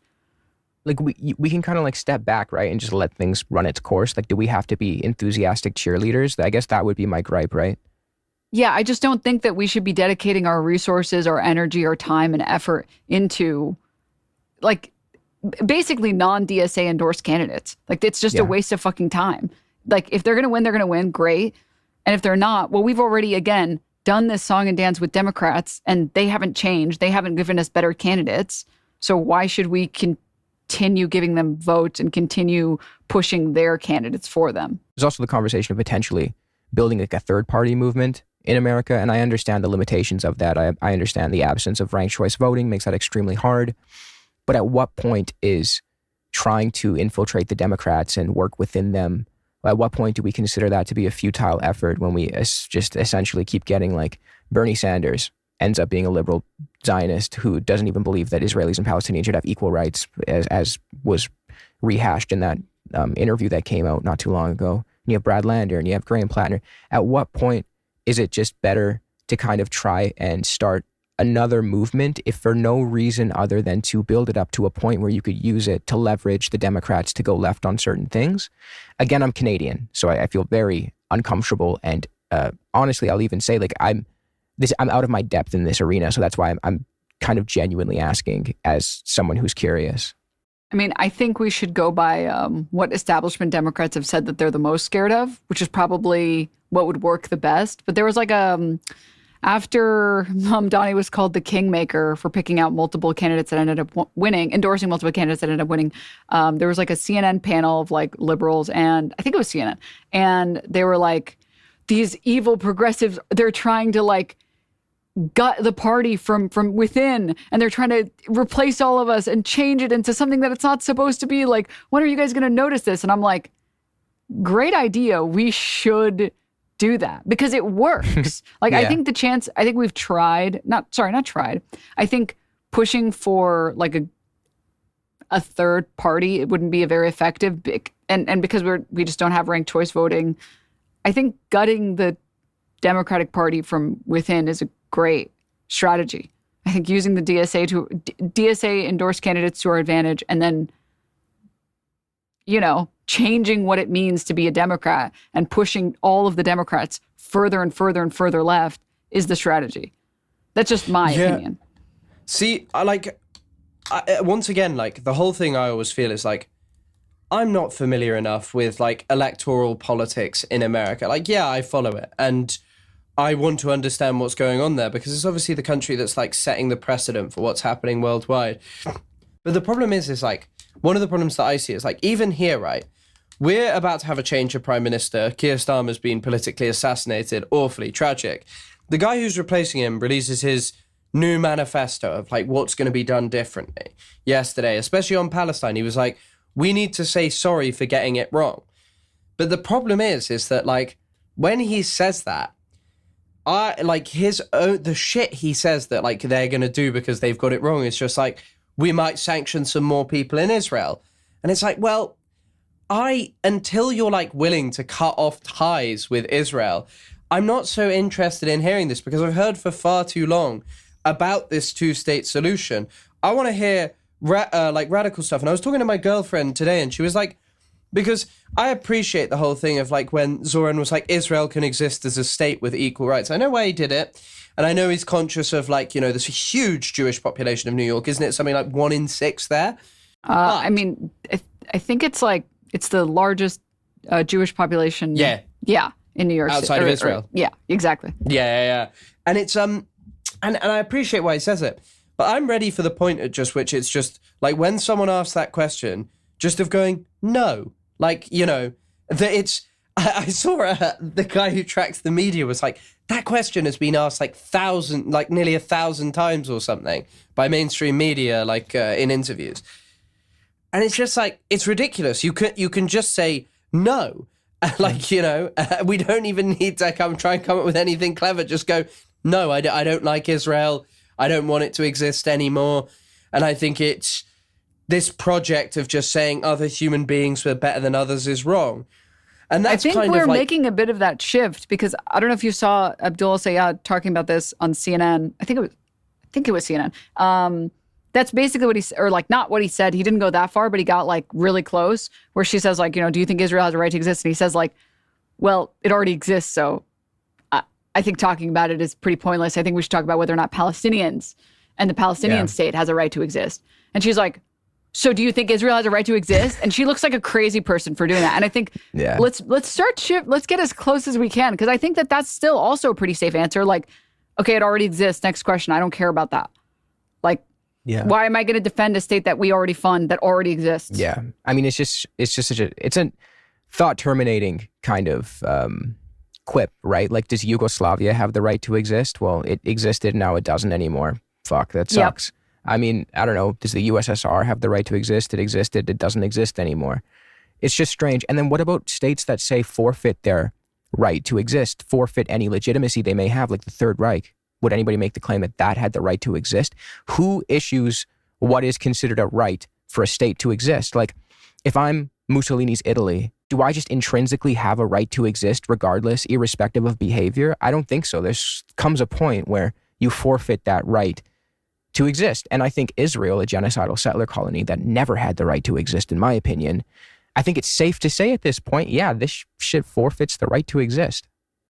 I mean, yeah, I completely agree. I would love to see more and more candidates and more people just outright saying, yeah, well, I don't think any ethno states, I don't think any genocidal apartheid states should have the right to exist. And then obviously when they get asked, so do you think Israel has a right to exist? Well, do you think it's a genocidal apartheid state? Because if you do think so, because it is, then yeah, no, I don't think any state should exist that is an ethno state, that is a genocidal state, that is an apartheid state.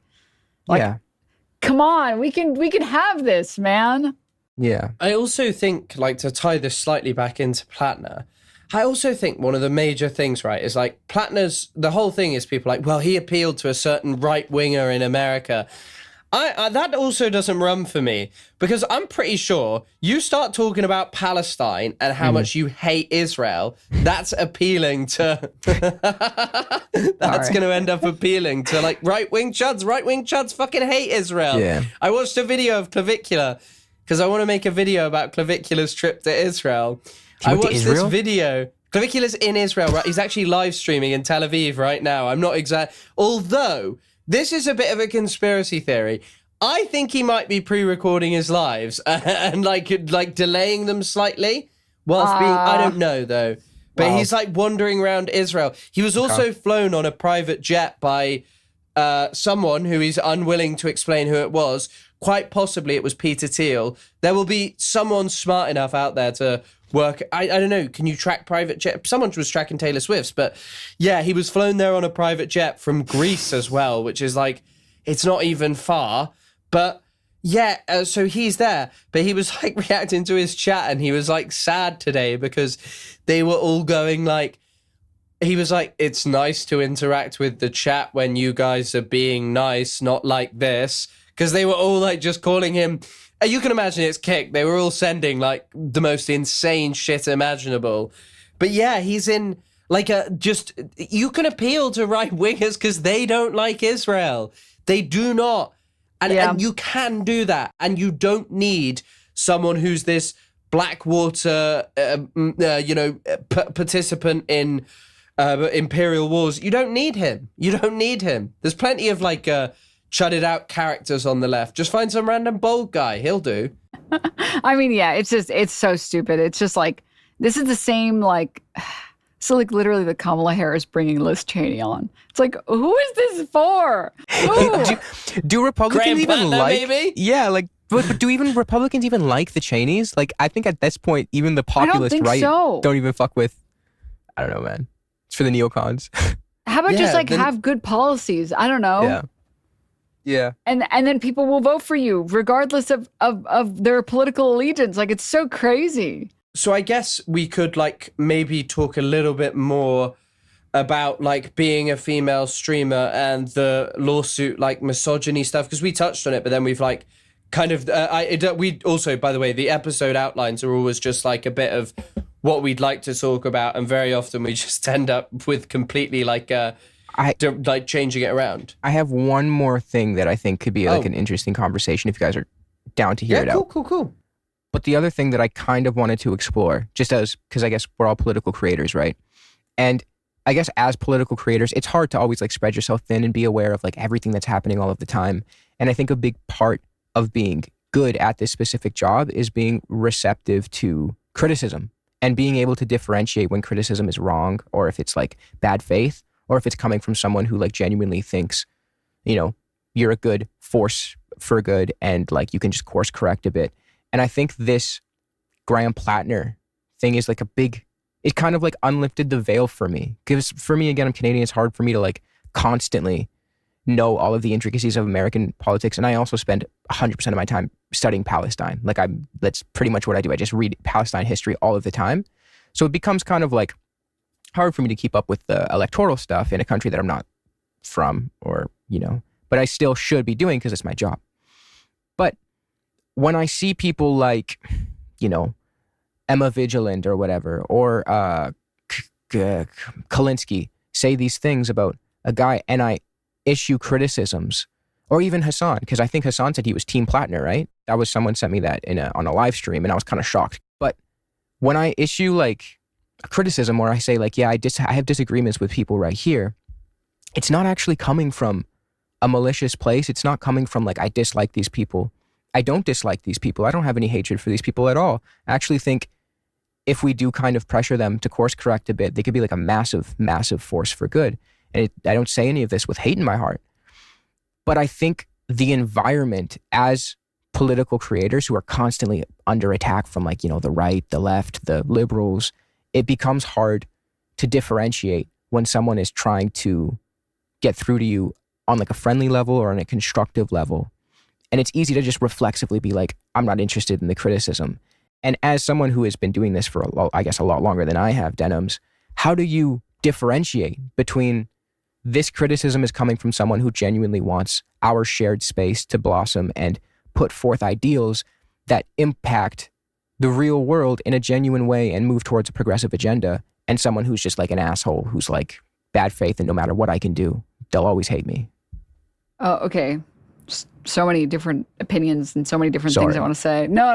It's a good question. One, I'm going to say, I think this is like why I was so disappointed in Kyle Kalinsky, especially because when you do what he does, which I think is a little similar to what I do, where like you're very like you're sensationalizing stories, you're trying to get as many eyes as possible on something. You care more about getting all of the stories in than you do about like getting deep into any individual topic, right? Mm-hmm. You should know that your understanding is going to be lacking compared to someone who specializes, right? So you should be a little bit more humble when it comes to things that people are asking you to consider, right? So if I felt like if I had covered something about Palestine and Chris Kunzler or you had sent me a message and were like, hey, like you're way off base, or like, hey, I just wanted you to know this was like not the correct direction, I'd be like, okay, I trust both of you have done more reading than I have on this, probably a lot more. So I'm going to reel back whatever I think, because I think I can trust your opinions more, and then I can look into it myself, right? The fact that a lot of these people who do very like lots of sensational stories here and there, which I think is good. I think it's good for us to have that on the left and not just like just dry, just informational. Like it's good to do the same thing that the right does and really get hype when it comes to things that are like just fun little stories here and there. But then also, like, again, if you know that that's what you do, shouldn't you be a little bit more cautious when you do start seeing people on your side saying things? Because that's what I felt before I started even looking into the Platner stuff. To be honest, I started looking into it because I saw like a couple articles and I was like, that looks questionable. And then I brought it up on stream once and I was like, yeah, I don't know how to feel about this. Like, this seems suspicious. And a lot of people were like, yeah, I'm not fucking with that. And then the other half were like, well, I'm still down. And I'm like, okay. And maybe it's easier when you stream and you have a chat. Because like I recognize people who come to the chat. Like I recognize people who tune in. I know that those people are not bad faith. Like some people who come in and watch, they're like, I've seen their username every day for like months. So I know that they're not like just trying to fuck with me. So if they are genuinely bringing something to my concern or like trying to tell me, hey, you should be concerned about this, I know that it's coming from a good place. And it's not just some like insane person on Twitter that's just trying to cancel me or whatever, or outwoke me or whatever.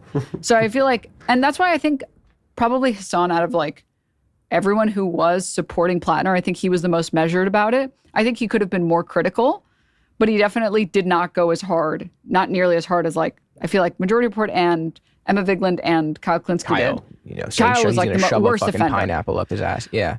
Just worst offender. Yeah. But like it wasn't close, which is sad because I like Kyle. I like that we have someone like him on the side. I just wish when it came to like that one thing that he was more responsible about it. Yeah. So yeah, it's not that I think these are like bad people by any means. No. I just kind of want to see them, you know, maybe learn from this and then be more skeptical going forward, especially with figures like Brad Lander, but we already had a discussion about that, or even Bernie Sanders. Like, I just don't understand the need to harp on this, like, oh, Bernie's our thought leader, when the guy can't even say that we're going to have equal rights for Israelis and Palestinians in 2026 and today. He doesn't believe in that in Israel, but he'll believe in equal rights between Jews and Christians and Muslims and all religions in America, but he doesn't believe for that principle to hold true in Israel. That's a very hypocritical stance, and it forfeits, I think, his right to be this thought leader of the progressive wing of the Democrats. But I think we should call him out for that. And I think it's like, you can call him out for that, and you can say that he's great on all these other fronts, like Norm Finkelstein having like bad opinions about trans people. It's like, he doesn't specialize in that. Like, he doesn't know anything about that. He really shouldn't be talking about it, honestly. Yeah. But that doesn't magically make everything that he said about Palestine incorrect, right? That's his specialization. And we should listen to him and give him that platform when he wants to talk about that. And then maybe we convince him to stop talking about other things that he clearly doesn't know anything about, right? Yeah. Go for it. He's even kind of wrong about like things like, in my opinion, the two-state solution.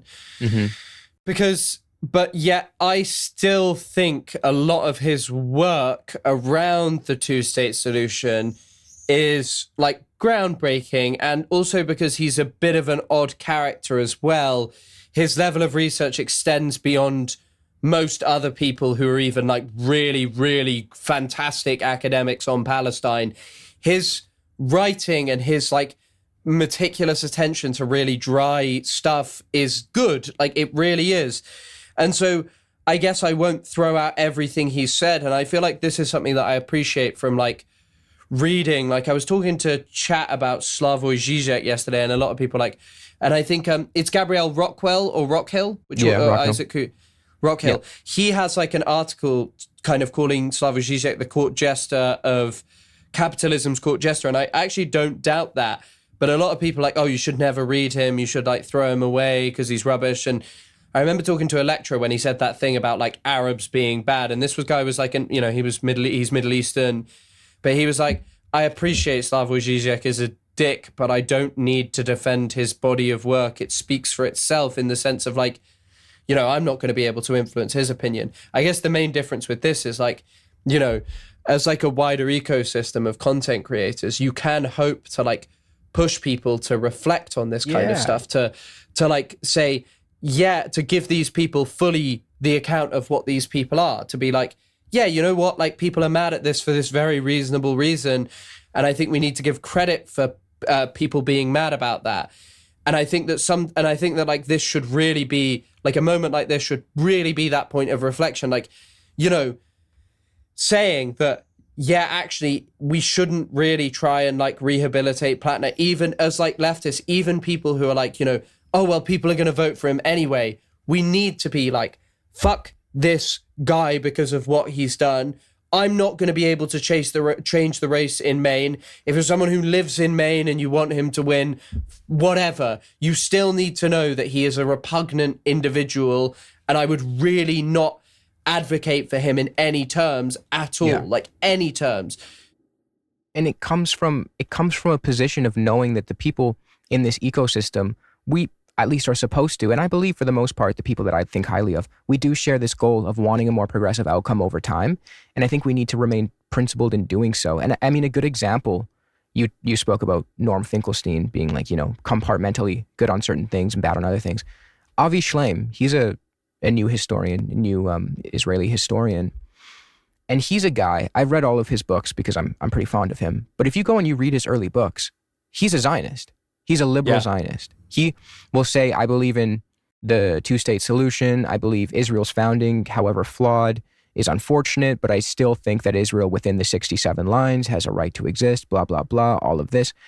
But over time of him just being in this ecosystem of progressive-minded people who constantly kind of act like a source, of pressure, you could see that he's actually kind of changed his opinions. He's moved more to the left, and now he's fully anti-Zionist. He fully calls for a single democratic state. He abandoned the two-state solution. So for me, that's an example of a guy who I would say probably had a good heart the whole time, knew right from wrong, and was receptive to the criticisms that ultimately made him a better person. And I think that that's an outcome that I would want for myself. Like if I'm doing something that's not great and I'm missing out on it right now, I can't see that I'm doing it, I would want people who I trust to tell me, hey, I think you're wrong about this.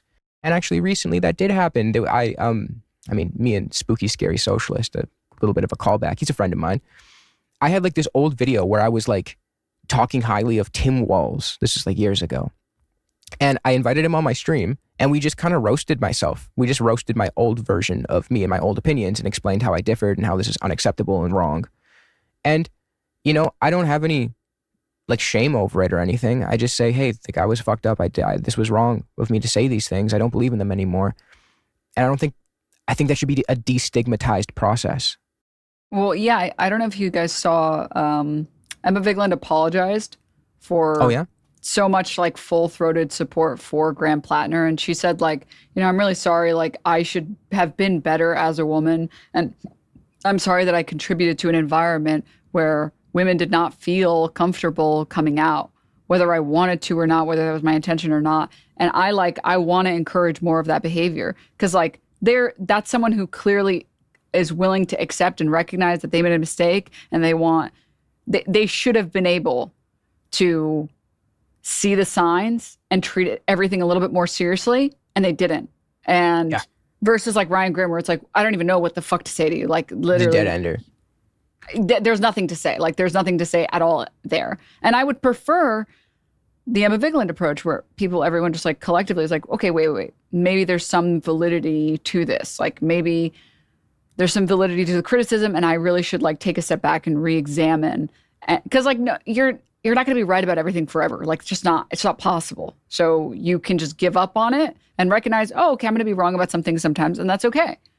And I'm just going to do my best to try and not make horrible mistakes, and I'm going to try and learn when I make a mistake. I learn from that. And like, maybe, okay, this might be like slightly psychotic and maybe not good advice, but I feel like I listen to even my haters. Like, I try to take every bit of criticism into account. Like every tiny little bit, even from like the worst sources, even from people who like wouldn't like me no matter what I did. Because like maybe there is something in there that's worth adjusting. Maybe there is behavior that I engage in that's like, maybe I could learn from that. Maybe, and like it can be on like the smallest level, like someone complaining and being like, she says like too many times on stream or whatever. I'm just like, maybe I do that. I know this is coming from a hater who's going to hate me for forever, but like, All right, thanks for the tip. free advice. Yeah. Yeah. And Right? then Like, you should just assume, like, anytime there's a criticism that's coming in, you should assume the best faith interpretation of it. And if there's something there, you should research it and triple check that you're certain about your decisions on that thing. Even though you know you might still be wrong anyways, it's still worth it. Especially if, like, isn't that your job to do political commentary on the internet? Shouldn't you try to do it to the best of your ability? 100%. And also, one of the things that was made in a point that was made by the Tabernacle in one of his videos, what he was talking about was how, as left-wing content creators, and especially, I guess this is especially if you stream, people put faith in you to, like, interpret the news and, like, give the perspective that you purport to have, like, give your slant on it. And I think, like, you know, when you fuck up around that, you've got to own it and put your hands up and be like, yeah, you know what? Like, that was wrong. I should never have done it. And you shouldn't ever hide behind it. You take full ownership of it, because you also need to be sure of, like, this thing of, you are not infallible. No one is infallible. You are literally like everyone else who watches you stream. It's probably just that you're more competent and like appearing in front of a camera and have that, like, just have something that some people do not. But ultimately, you're still a pretty contradictory person, like, deep down. You don't really understand everything around you. You don't really know everything. The truth is just you're good at interacting with it, and you can get things wrong. And owning that is so important, and being able to criticize yourself and think about the things you've done, you've said, and how you've behaved is so important, because, you know, it's like you're also, like, trying to show other people, like, how you would like them to act and think and behave. And I think that's kind of quite an important thing to be able to sit there and be like, nah, sometimes I just get things wrong. And I feel like you shouldn't listen to anyone who does any commentary who says that they've never been wrong about anything ever. Because they're lying. They have been. Yeah. They just are good at hiding whatever they've been wrong about. It's not possible to talk about stuff for hours on end, or, like, hundreds, thousands of hours, and never be wrong about not even, like, a small little detail, not even, like, maybe a joke that you made that you thought would be funny and then ended up not being funny. Like, and I think it, like, builds trust to be able to apologize when you're wrong. Because I think as a viewer, when I watch that and I, like, watch Emma Vigeland say that and say, like, I'm sorry, like, I did not make a space that was good and I contributed to, like, this rape culture, and I shouldn't have been so dismissive and whatever. It's like, I now have more trust in her judgment that she's capable of recognizing when there were flaws in her judgment or whatever, versus, like, the reverse of that is, like, no, I'm just never going to point out when I was wrong. It's like, well, I don't really like that. Yeah, I think a good example of that would be the Naomi Klein apology, which I clocked as pretty sincere, and she's an author that I really like some of her books. And then Ken Klippenstein came out of nowhere to mock her apology. And I'm like, look, man, like you said, it's very hard to be dealing in political commentary and not fuck up here or there. I guarantee you, if you play this episode back, maybe I said something that I'm just wrong about. It's very possibly the case. So to mock someone for genuinely saying, hey, I endorsed the guy who is a monster and I'm very sorry about this. We'll work better and do something else in the future to, you know, assure that this doesn't happen again. To mock her for that is like, come on, bro. If anything, it made me dislike him and, like, her more. Yeah. I saw him getting railed for that online. Yeah. They were beating his ass. I don't know what. I just don't get it. I don't get the doubling down. I don't get, like, the half apologies. I don't get the making fun of the apologies. I feel like it's very tasteful. I feel like it shows tact. I feel like it shows class to be able to do that. In an instance that's very clear, that it's very easy, I think, to say, wow, I was really blinded because I really wanted this candidate to win and I really wanted him to be the progressive candidate in Maine. And I will try not to let that blind me. Like, I feel like that's so, there are some bullets that are so hard to bite and there are some that are so easy to bite. And I feel like this one is so easy to. And still, it's difficult in some instances. I just don't understand.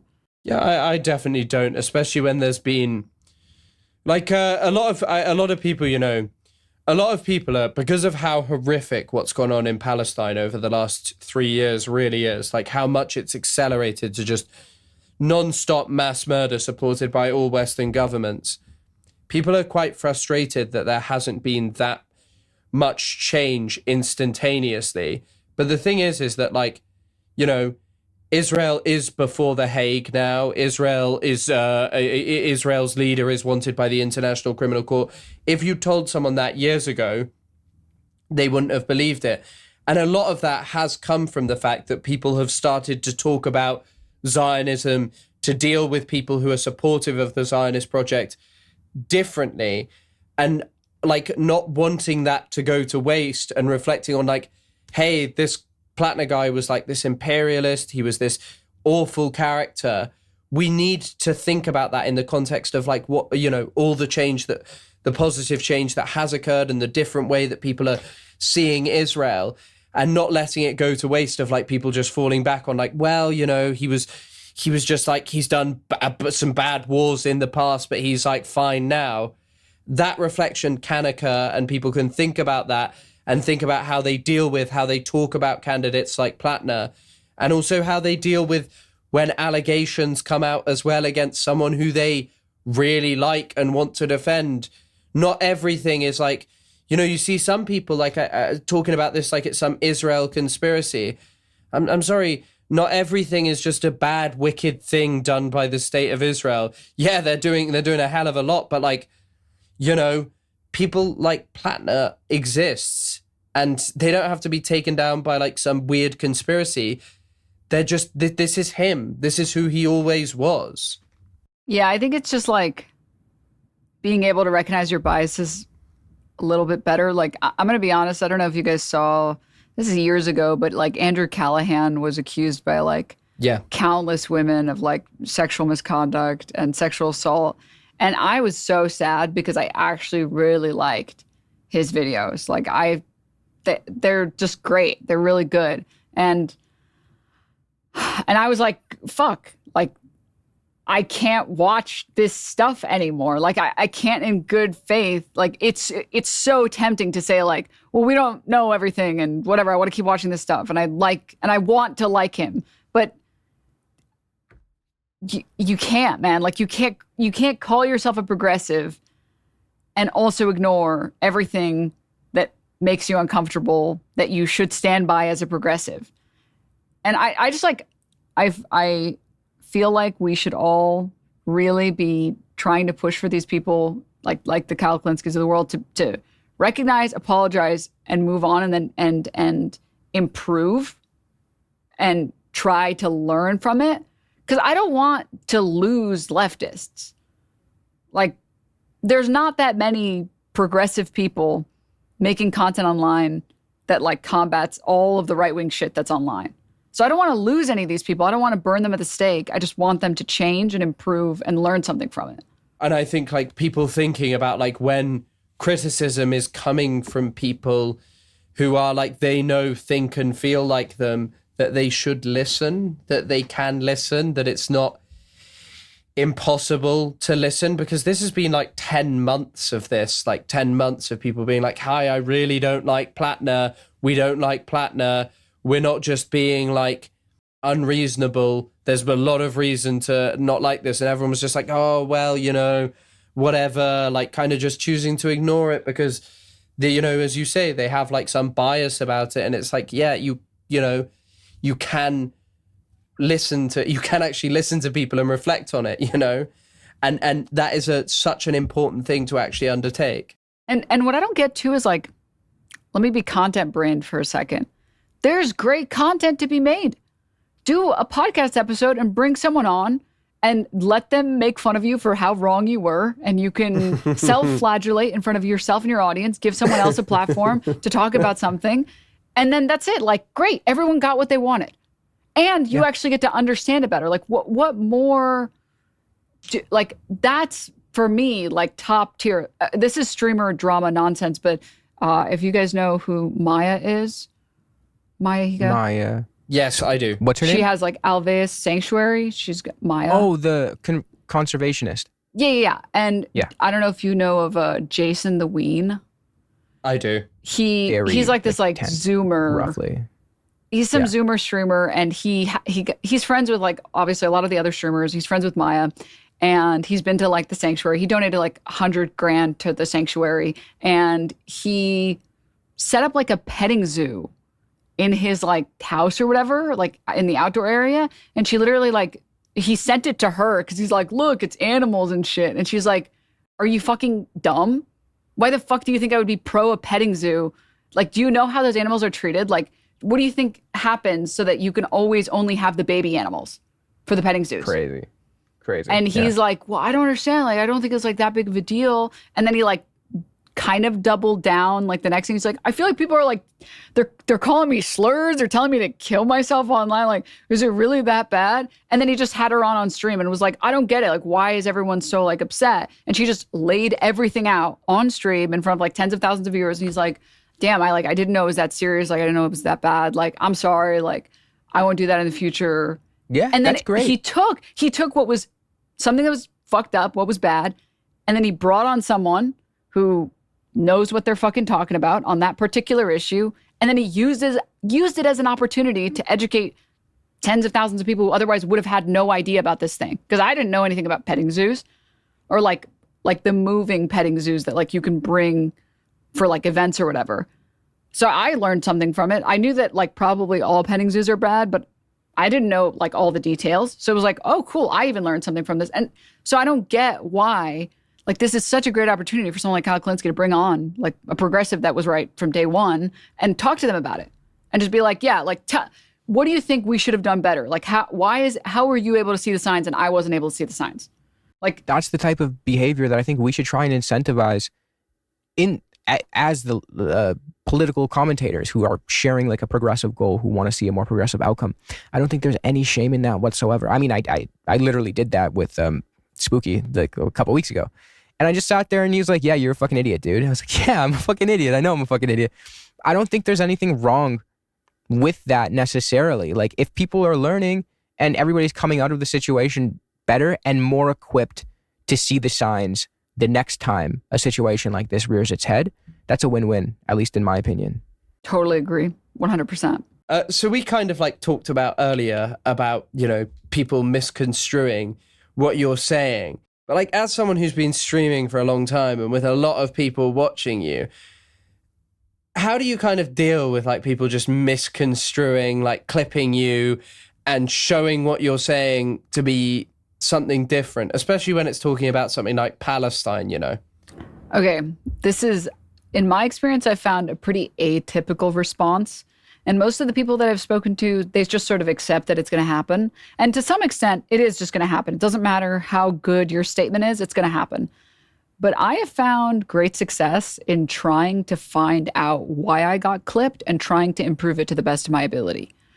Like, I'm trying to think of the last thing. Oh, the last lesson I tried to learn was I quoted what someone said, and I was clipped and said that I was making up stuff that person didn't say. And I was like, all right, lesson learned. From now on, anytime I'm talking about someone even remotely controversial, I'll just play the clip.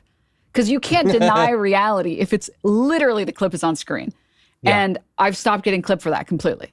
So I do think that there is a lot, and I am very internal locus of control. I feel like it makes me happier to feel like there's a lot that I can do rather than just like submitting.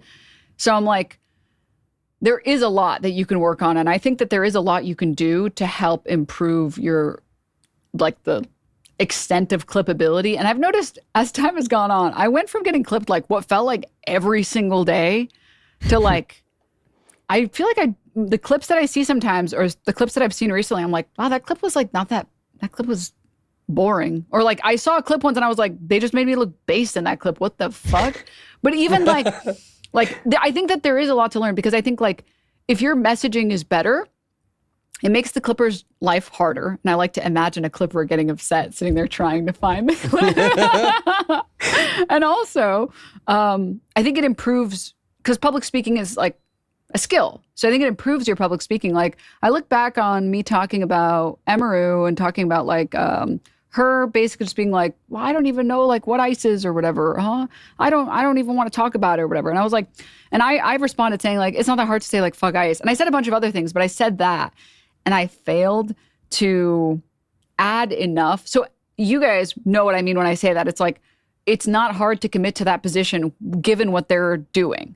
But how other people misconstrued it was, oh, say the word so that we don't hate you. And it's like, no, that's not what I'm saying. Hello? Like, that's, what are you, dumb? But I should have been able to. And I looked at that and I was like, I should have said, it's not that hard to say fuck ICE, considering all the atrocious shit that they did. You would have to ignore everything that they've done to not want to say fuck ICE. So I'm like, there are ways to improve the messaging and like, and basically the clipping only happens when you're talking about things that are controversial. And if you're talking about controversial people, so you can just like turn that part of your anti-clipper brain on for those segments. And then when you're just chilling and whatever, you don't need to like try that hard. So I do think that there's a lot that you can do. And it's been kind of like a fun game to figure out how to make clippers' lives as hard as possible.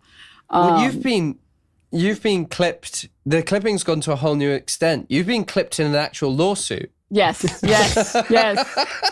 Well, what's funny about the one very funny thing about the lawsuit right now is that even now, with a judge ruling that my work was transformative, that it was in fact fair use, and ruling 3 of the 4 factors in my favor, the only one that was like not in my favor is just the one that says, oh, yeah, your Ethan Klein's work has enough creative elements that it should be allowed copyright protections. It is not a purely informational work. So it's not even really against me. It's just saying he has a case that he can pursue. And with that, a lot of people are like super duper convinced that like I was going to lose and still seem to think that like, how could this happen? You stated malicious intent, right? And the clips that they used for it is like, every single one of those is clip chimped. It's like, it's insane. Like, come enjoy the watch party. It's like, look, that's literally you saying they shouldn't watch him. They should watch you instead. And then the actual full clip is me saying, hey, don't like go and spam Hassan's chat because I know that has happened to me before. And it's so annoying when you're streaming and you don't want to talk about something because you're doing other things, right? And you're like, I'll do that later. Like, stop spamming it. Like, please. Like, I just don't care. And they take that, me saying like, don't spam it in his chat. And they take it as like, and it's like clipped, misconstrued into you're maliciously stealing the video. It's like, there is some level that's just like out of your control. Yeah. The whole logic of clipping is just like to desperately try and find something you could twist. It's like that old meme where it's like, I like pancakes, and someone replies like, that means you hate waffles. That's literally the whole logic behind clipping. And I mean, I guess it kind of plays off what we said earlier, where you have to somewhat be receptive to criticism, especially when it comes from people that you like trust and know have good intentions, but also when it comes from people who don't, who are haters. Like, there could be a kernel of truth in their criticism. But when it comes to clipping, the entire point of it is to like try and misconstrue something into something that it's not to make someone look bad. It's like, at that point, what do you even do? Just get better. I mean, yeah, just get better. Basically, you guys ever? I don't know how many video games you guys play. How often you put it on the hardest difficulty? Isaac doesn't. I do. I play Zelda. That's it. I've actually not played like any of the Zelda games. It's like one of the few franchises. Really? Yeah, I have like. I liked it. I'll probably play Ocarina when it comes out as the remake because that looked really good. But what do you play, Konzer? I don't know why I used your last name also. That was so formal. You're like a gym teacher. What do you play, Konzer? I play mostly, now I only really play MOBAs, but like I'll also play, you know, like if there's some big story game out that year. I also really like the Souls games, so I've played like Elden Ring. I replayed that this year. So what MOBA? Dark Souls 1, 2, 3. But yeah, just kind of like, say again? Which MOBAs? Dota. Not League. That's demonic, dude. That's crazy. I know. Playing Dota's. I know. Actually, Dota's a great example where like it is the hardest MOBA. There's way more shit you have to keep track of in Dota. I think I played like twice and I was like, there's turn speed. I'm not playing this game. I'm not playing this fucking game. But it's like, there's some joy in that, right? That there's like, I don't know if this is like sick, demented, twisted logic, but isn't there some joy in like, oh, there's all these things I have to keep up with, but if I do it well, I get to win? And I feel like that about clipping. I've played Stardew Valley, so I can somewhat relate now. Okay. All right. Have you mushroom farmed? What's that again? Oh, the In truffles? Stardew, yeah, in like the caves. Oh, I think so. They have, the way that it works is, I try to beat the game in a year every time there's like new patches that come out. The fastest way to make money early game is that there is a secret mushroom level, and you can scum for it to find out what the level is. And then once you know what the level is, it goes up one floor every day. What? And the floor has like 20 or 30 mushrooms. It used to be before that you could check the files. It used to be you could cheat hardcore and check the files, but so you automatically know it's like, oh, it starts on floor 27 this year, or like this. Holy save. shit. This is the difference between noob gamer and pro gamer, because I just fucking load up the Switch and like play until I fall asleep. That's crazy. I didn't even know you could do all that. The point being, it's like there's like a joy in like, oh, what's the most extreme version of this? Like, how far can we take it? Like, how far can we dial it? So like, I think I might be uniquely suited with streaming, that it's a little bit fun to see like, oh, how could I have done this better? There has to like, and I don't believe in like FFing. Like there has to be a way that I could have won this. Like there had to be a way that I could have said this that would have not gotten clipped. Like I just need to find it. And sometimes there isn't, and that's okay. But you might learn things along the way, right? Yeah, it's a Sisyphusian grind, and you learn a lot of lessons. So that's good. Yeah. I mean, I do also. I have like a perverse amount of joy when it comes to Dota. In Dota, there are things that give you like attributes. So they give you intelligence and HP. And if you move them out of your backpack and like use your healing items when they're not in your backpack, you get a tiny bonus. And it does not matter at all when you're quite not very good at the game. Whenever I do it, I'm like, yeah, you know, I'm on my grind right now. I'm balling. No, but I mean, it's like, it's the, if you guys have watched any Elden Ring, people do no hit runs. Yeah. That's incredible. Shit's insane. People have done no weapon, no stats, no hit runs. Like they're punching the bosses and doing 1 damage. Like, and they beat the game that way. It's like, it's cool that if they can do that, and that's like the most extreme version of it, there's got to be some equivalent there for like clipping, right? That like surely, and it's not like it's a waste of time to try it, and you shouldn't beat yourself up over it, because obviously bad faith clippers are going to be bad faith, and that's okay. Like, but there is maybe something you can do, because like other people, so for example, with like Palestine, it's like other people can manage to talk about Palestine in a way that's succinct, in a way that doesn't get them clipped, in a way that garners them respect. There are things that can be learned there. And there are probably ways that I can communicate those things that are better. So I feel like instead of viewing it as like a way that like makes your life worse, you can view it as a way to improve. So I don't know. It could be hopeful. I want to believe that. No, it's true. I mean, it's a really good point. Like that's also kind of the way my brain works, where I'm like, fuck, you fucked up there. What can you do to prevent something like this from happening again? I think that's just a good outlook to have in general, just in life. And this whole episode has just been self-criticism. just thinking about self-criticism. Well, it's a better... Wait, have you guys played ranked in anything ever? Yeah, Dota. Oh, no. What have you... I don't know what the ranks are in Dota. I don't play enough consistently anymore, but I'm like 4,000 MMR, which is okay. Like, I'm average at the game. Okay. Well... I'm sure you've noticed the people that complain the most about their teammates, the things that they have no control over, are usually the worst. And the people who never complain are usually better at the game. And as you climb, you will see less and less and less of these people. So like most recently, I played a lot of Rivals, and in Silver and Gold, it's nothing but people whining and bitching. And they're like, my heals suck, my tanks suck, my DPS. Like it's everybody else's fault all of the time. And then when I'm in Celestial, it's like people are criticizing specific things and trying to change those things and saying, I fucked up. I'm going to swap off. We need this. We need this. Like there's a very like internal motivation to improve. And I think kind of feeds into the previous conversation as well about like leftists in general, progressives in general. They should be using every opportunity they can to constantly improve themselves instead of seeing everything as like an attack and like, I need to deflect. I need it to be about someone else. I need it to be about something else. And I think it's the same thing with clipping. It's like you can always learn more. Yeah. You're so much more willing to see your own, I think it's referred to as extimacy in psychoanalysis of like, there are these times where you're so willing to be like defensive over someone else fucking up about something because you see in them a thing that you do regularly. And also this thing, but also at other times being willing to recognize in someone like things that you've fucked up because it's so much easier than realizing the traumatic realization that you're the one who's fucking up too, that you see it in other people because you don't want to see it in yourself, that you'll criticize them for not being good enough, but you know full well that you've not been good enough.